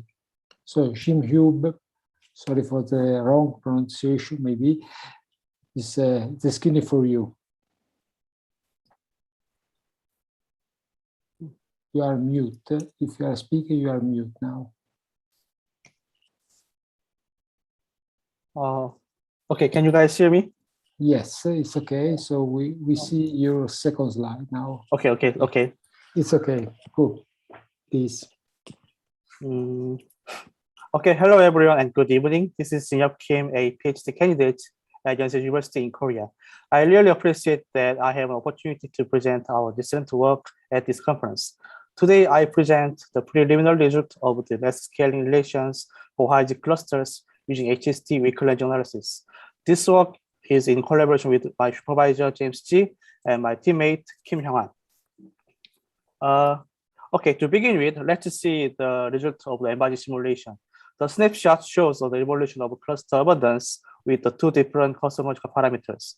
The upper cosmology is the flat universe with dark energy, while the bottom is the flat but dark matter only universe. It looks similar on the current universe, but when the clock rolls back to the high redshift, you can see that the cluster distribution is quite different. For example, in the dark matter only universe, the number density of the clusters at high G is expected to be very, very small, but the lambda CDM, the uppercase, predicts a higher number density of the cluster at high G. So the such a distribution of clusters can be expressed by the cluster mass function. This figure provides a simplified visualization of how constraints on dark energy arise from the data. When compared with the mass function at high G between the flat universe and the open universe with no dark energy clearly underpredict the evolution of the mass function of the redshift range of the data. So the high G mass function is important in order to constrain the cosmological parameters more precisely. So there have been a lot of studies to detect the high G clusters at various wavelengths from the X-ray to radio. For example, the X-ray data sensitive to the ICM temperature provides the temperature, luminosity of hot gas, and the mass of the cluster. The SG data is very useful to detect the high G clusters because the SG signal is independent of the redshift. Until now, more than 300 clusters at redshift higher than 1 have been reported from the X-ray and SG surveys. These approaches are very useful, efficient, and fast to detect high G clusters. However, it needs to determine the mass more precisely and accurately. The thing is, the mass proxies such as X-ray and SG data rely on the hydrostatic equilibrium. These assumptions holds in the relaxed clusters. However, at the high G, the assumptions may be questionable in this young universe. Moreover, the scaling relations of X-ray and SG data should be tested at high G. This is because the current mass estimates of the high G clusters using the scaling relations rely on obtained from the low G clusters. So this improvement can be achieved by the weak-ranging analysis. For the high G weak-ranging study, we need to obtain deep and high resolution imaging data. So improving the Hubble Space Telescope is a great choice. For example, the two figures show the power of weak-ranging analysis using HST. On the left, you can see the mass contours of the galaxy cluster PLX-CKG 2A7 from the Subaru imaging data. The mass contours at the cluster center looks very round, but the weak-ranging mass map from the HST imaging data shows more detailed structures. That is, the increases the source number density enables us to detect substructures in the cluster center that are not shown in the Subaru imaging data. In fact, using the HST, two major studies were conducted to measure the mass scaling relations. The two plots show the weak-ranging mass and the X-ray temperature for the high G clusters. G et al. Argued that there might be an evolution in normalization between their high G samples and the low G relations. But the Schrebeck et al. Contradicts this result. They argue that there's no evolution effect on the mass scaling relations on the weak-ranging mass and X-ray temperature domain. And although the two studies provide a good relation for the high G clusters, there are some considerations to improve. the most important point is that the two studies rely on the mass concentration relations when measuring the cluster mass. The use of MC relations can be a source of systematical uncertainty because the relation is a mean property of the simulated cluster and because the statistical property of the high-G clusters in simulation tend to be loosely determined. So in this talk and in this project, we try to measure the weak-ranging mass scaling relations for high-G clusters with more improved analysis. The first improvement is we enlarged the sample size. We registered all high-G clusters with the HSC data available. In the redshift range between 1.8 to 1.8, we found 55 clusters in the archive. These large samples clusters enable us to measure the more statically complete scaling relations. Second, we determine the cluster mass with a more robust method. The thing is, we determine the concentration and masses simultaneously using the Markov chain Monte Carlo method. Also, while the fitting, we set the centroid free within the 10 arcosecond from the best peak. And lastly, we apply the multiplicative shear bias of our shear measurement using the image simulation. So let's move on to our sample clusters.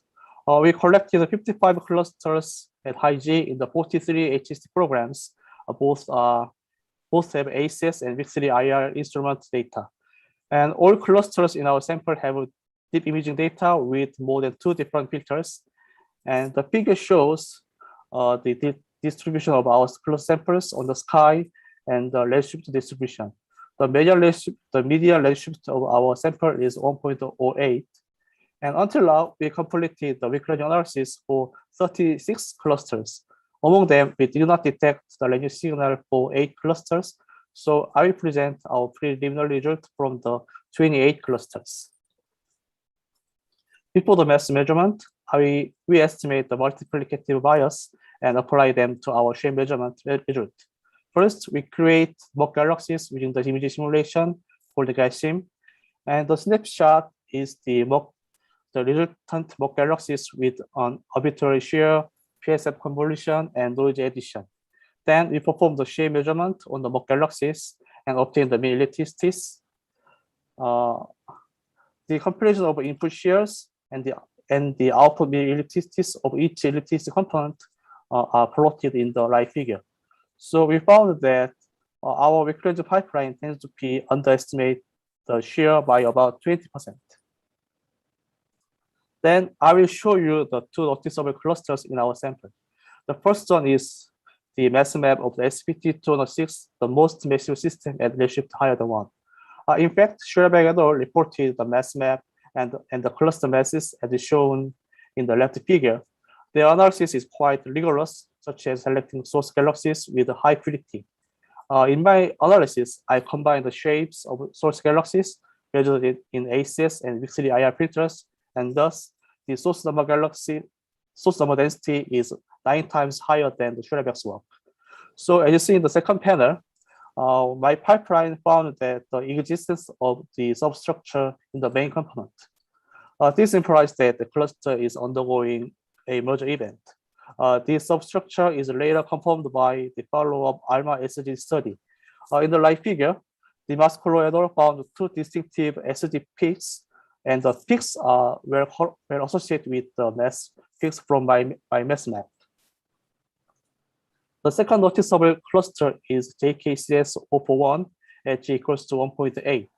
Although the imaging data is relatively shallow, the cluster is the most distant cluster detecting the weak-ranging signal. In this figure, the mass contours are well associated with the cluster member galaxies, and based on my mass measurement, the cluster is indeed massive at the redshift, but based on the exclusion curve test, the cluster can be found within the lambda CDM cosmology. And let's move on to our main result. The first figure is the observation basis mass concentration relation. Before showing the result, I will display the behavior of MC relations predicted by simulations. On the mass and concentration plane, you can notice that Duffy et al. And Dutton-Marshall relations are relatively flat at high G, but DMR Joyce and the Faraday-Adol relations change significantly along the mass and the redshift range. Yeah, so let's plot our result on the plane. Again, I emphasize that this is a preliminary result in our project. We fit our result indicated by the light gray data points with the power of following these equations. The best fit parameters are here, and the fitting result with 1 sigma range is indicated by the gray region in the figure. You can see that the slope is much steeper than the model prediction. This indicates the observation tends to be over-concentrated at the higher mass. And also, no model prediction describes the mass and concentration distribution in our high-G cluster samples. When compared to our previous observations, our result is consistent with the previous work. The light yellow region is the observational result of Serrano et al. They obtained the mass and concentration parameters from the published tangential shear data. We also overlay the extrapolated MC relations from the Umetsu et al., which also support our relation. And the second result is the X-ray temperature and the Wickledge mass relation. We converted the M200 mass to the M2.5 thousand mass, and we take the X-ray temperature from the literature or the X-ray data reduction from my collaborator Kim Hyung-han. And we also, when we adopt the scaling relation below, the best fitting results are printed on the left, and the gray region on the figure shows the 1 sigma relation of the fitting result. We also overlay the best fitting result from the G et al. And the low G fitting result, low G scaling relation result. At first glance, there is evolution both in slope and in normalization. However, given the larger error bars and scatter, the no evolution scenario cannot be ruled out. So yeah, actually, since the result is preliminary, we plan to improve our relation by adding more clusters and obtain the X-ray temperature from the homogeneous data reduction process. So the slide shows the summary of my talk, and thank you for listening. Okay, thank you very much. So it's time for question.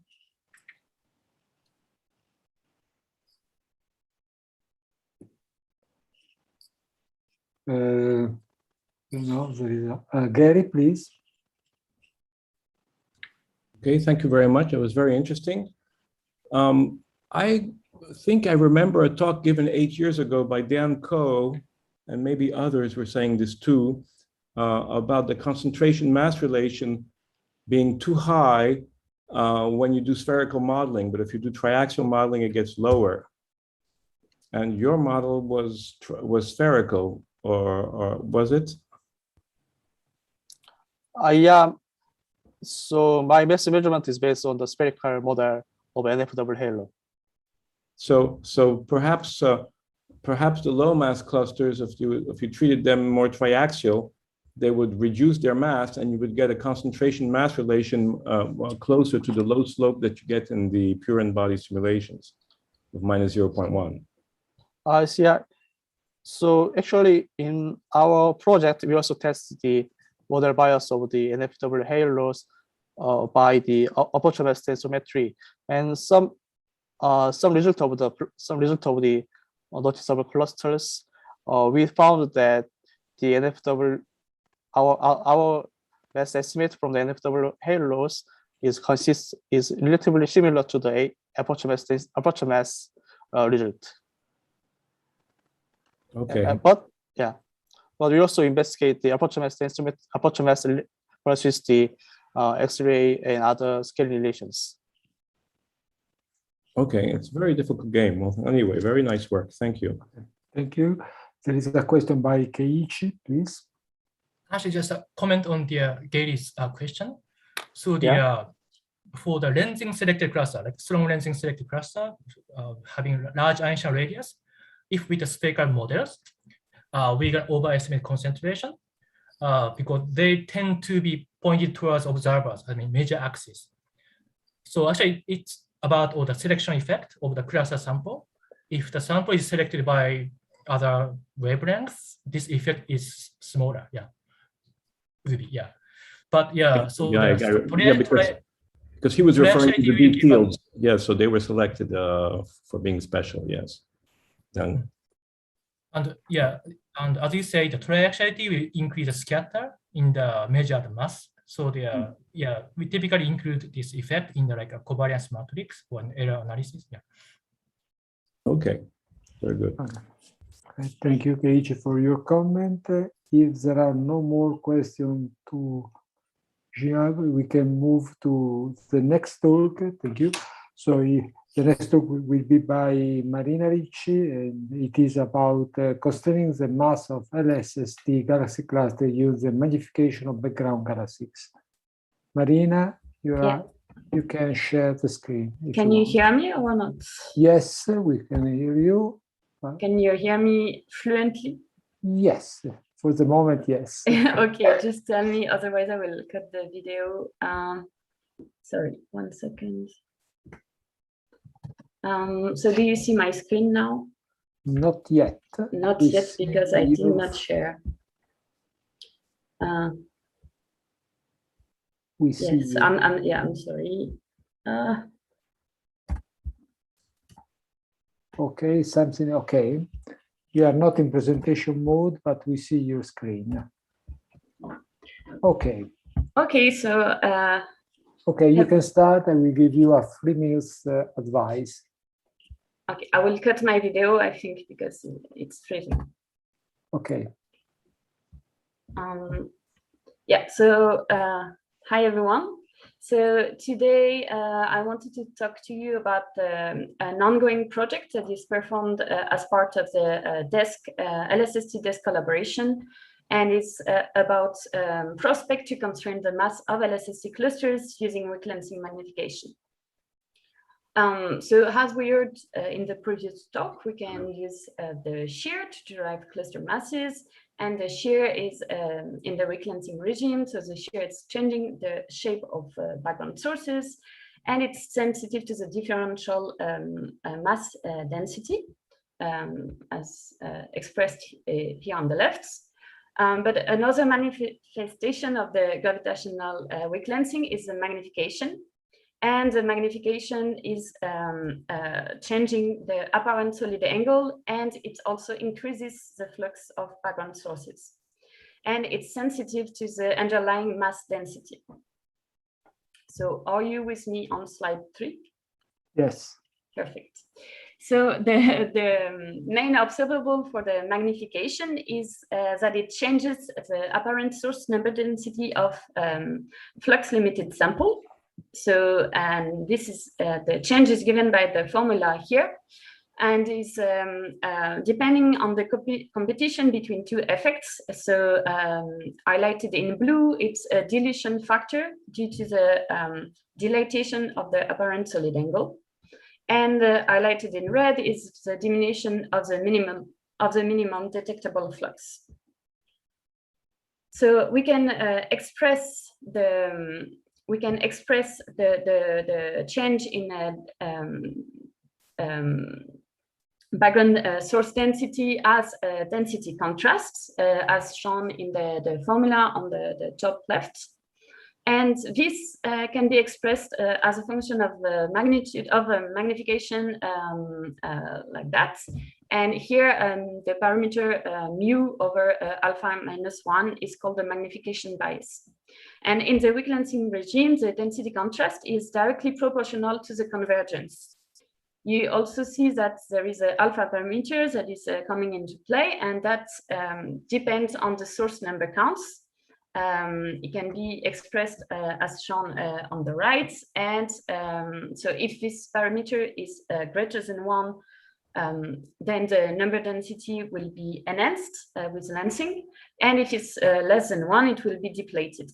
So a nice thing is that for alpha parameter of 1, we expect no signal. And so this can serve as a null test.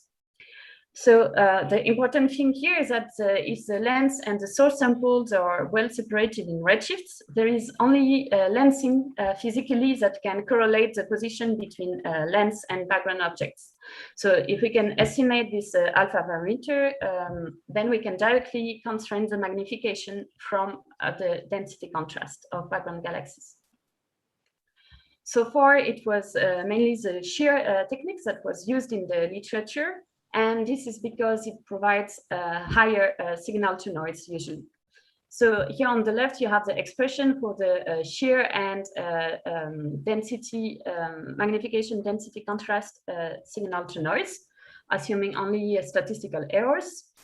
And we see that, so for the shear, it's depending on the source number density and the shape noise, sigma E. And the beta parameter here is the lensing strength. And for the magnification, then we have the alpha -1 parameter. And so if you can see here on the right figure, example of profiles. So in blue is the shear profile, and in red is the magnification bias profile for typical clusters. And in the dashed line represents the errors on the profile. And so you see that for magnification, we would need to stack many clusters in order to have a meaningful information. So based on the SNR for the magnification, we see that an ideal through sample, it would have a steep number counts to have a high alpha parameter, a high redshift to have a high lensing strength, and a high density of objects. An important thing also, it has to be as free of contamination as possible from low redshift objects. And especially we want to avoid to include galaxies that are at the same redshift as the cluster in order not to bias the results with the intrinsic correlation between cluster and galaxies. So how to select these high redshift sources? Well, one nice method is to use a dropout technique for the selection. And this was shown to allow us to select the bulk of galaxies above a redshift of 2. And what is nice is that it's based on color cuts only. And so it can, in principle, include much more galaxies than the so-called gold samples that are used for shear measurements.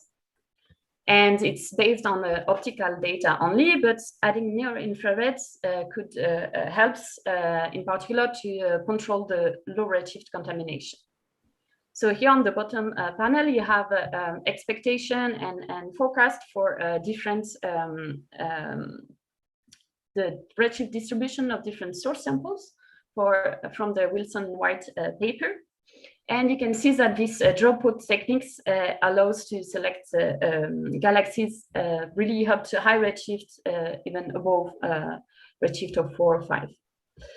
And so, so in this paper, they also made forecasts for the number density, the number counts of sources detected, selected with this dropout techniques. And that is shown on the right upper panel. And with this information, we can derive the so-called alpha parameter and its evolution with magnitude. So you can see that depending on the magnitude cut we employ, we can have either a negative or a positive density contrast. And so with this sample, what is nice is that it only requires to have accurate flux measurements in 3 or more LSST bands, and maybe also Euclid if possible. So given this specification for the source sample, we can derive some constraints on the mass. And so here it's including only the statistical errors. And so here I showed the percentage of error on the mass as a function of mass on the left and redshift on the right. And so in the solid lines are for the magnification and the dashed lines are for the shear measurements. And for the magnification, I use the source sample that is providing the highest signal to noise. So both measurements are both forecasts are made for the 10 years LSST depths here. And it assumed to stack profile, assuming some cluster number counts in bins of mass and redshifts. So the pink region is highlighting the 5% limit on the statistical error. And what we can see is that the error coming from magnification, it's always higher than from the shear, but they become more and more comparable when we go to higher redshifts. For a cluster with a mass of 10 to the 14 solar masses, the statistical errors are expected to be below 5%, even up to a redshift of 1.5 with this source sample. So this motivates us to use these techniques and to apply it to LSST data. Yes. And so at the moment we are we made some preliminary analysis using the Cosmo DC2 extragalactic catalog that was developed for DESC and that covers 440 square degrees. So the first step was first to select the Lyman break galaxies. Using typical color cuts, we were able to obtain a clean high redshift sample. Then we determined the slope of the number counts from the data themselves. Finally, after we measured the density contrast by computing the cross-correlation function between halo and background galaxies. And to do that, we split the halos in bins of mass and redshifts. And finally, for the mass modeling, we use a simple NFW parametrization and only include the one halo regime and including only short noise at the moment.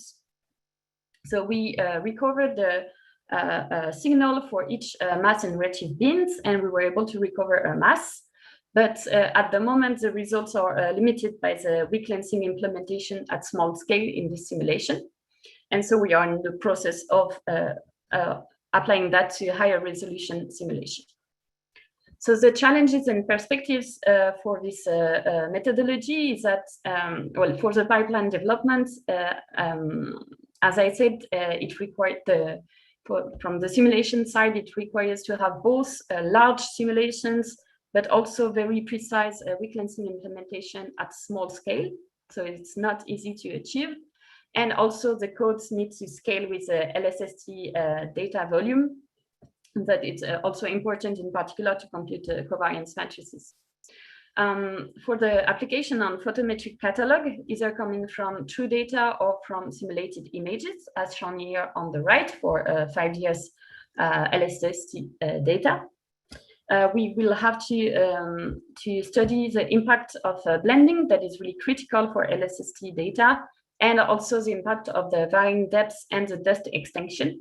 And for that, the combination with Euclid data would also drastically help. Finally, about the inclusion in the wider LSST DESC cosmological pipeline. At the moment, the magnification measurements and the modeling, they are already implemented in the DESC software, and we are working on making the interface with the clustering measurements. And the goal would be to have in the future a pipeline to compute 2 points cluster analysis at small scales. And for that, we need to really have a precise handling of the covariance between the different observables. So to conclude the magnification, it can be constrained from the density contrast of galaxies behind clusters. It requires only the flux of the objects. And so we can use high redshift samples that present very different systematics than the shear ones. The signal to noise is expected to be lower than for the shear, but it can be alleviated if we stack many clusters. And so the two methods are really complementary, and we can either use them in a combination or just to compare the results. The dropout selection, it's with the LSST, it provides high redshift samples with a large number of objects. And so with that, we are we expect to have statistical error on mass below 5% up to redshift of 1 approximately for stacked analysis. And finally, we are there is an ongoing development of all these methodologies with the LSST desk collaboration, and we're also applying that to different simulations. And the final goal would be to do a joint cluster analysis at small scales. So thank you for your attention. Thank you very much. Sorry, I lost the connection for a while, but I'm back. Sorry for that. There are questions. So Keiichi, is your hand raised? Okay, you can go, please. Marina, nice talk. Yeah, and weak length magnification is my favorite, so I'm very excited. So I think I have two questions. First one is with the final LSST depth, would it be possible to detect the 2-hero term from the magnification bias only? I think so far no detection. Yeah. And second question is it possible to actually define multiple source population in the color space and do the stack length analysis separately and simultaneously model or the different population using same mass model, so we can increase mass precision. Yeah. Marina, please. Sorry, I have problem with so I'm sure you cannot hear me, and I have problem with Zoom. We can listen you, but we don't see anything from your screen or from your... Yeah, okay, my screen is gone. Zoom is not working for me, so I hope you can hear me. Because, yes, I confirm that. Okay. Thank you, Keiichi, for the question. It's really interesting. So for the 2-halo term at the moment, I'm unsure because I wasn't able to make prediction for that. So I think with the LSST depth, final depth, we could measure that, but I don't have more precision to give on this matter because it still needed to be implemented in our pipeline to make a forecast. And for the the fitting different galaxy population, it's also something that I'm trying to look forward. But the one problem with the color selection and so on, it's to select samples that are not overlapping, and if they are overlapping, to really account for covariances between them and so on. So at the moment, for high redshift samples, the dropout techniques is the best one, and so it's just one type of galaxies.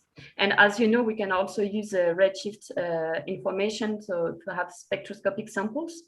So that could be another thing to include in the mass constraints. Thank you. Yeah. Okay. Other question to Marina? If not, I have my curiosity, so I don't know if you mentioned when I was disconnected, but there is a possibility to have the same kind of analysis done with Euclid data only, so without LSST.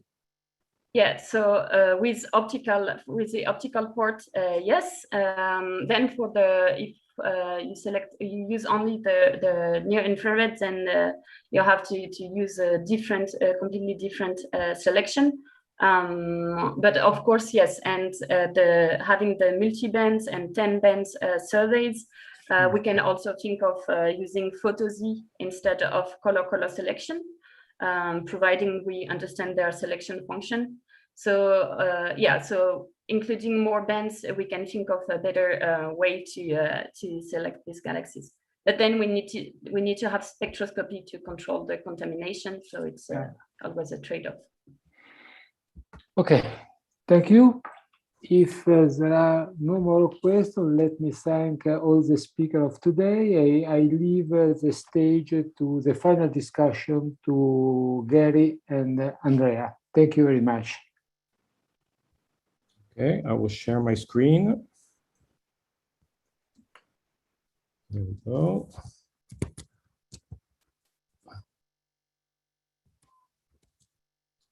Of course, I do not see what I want. Give me a second.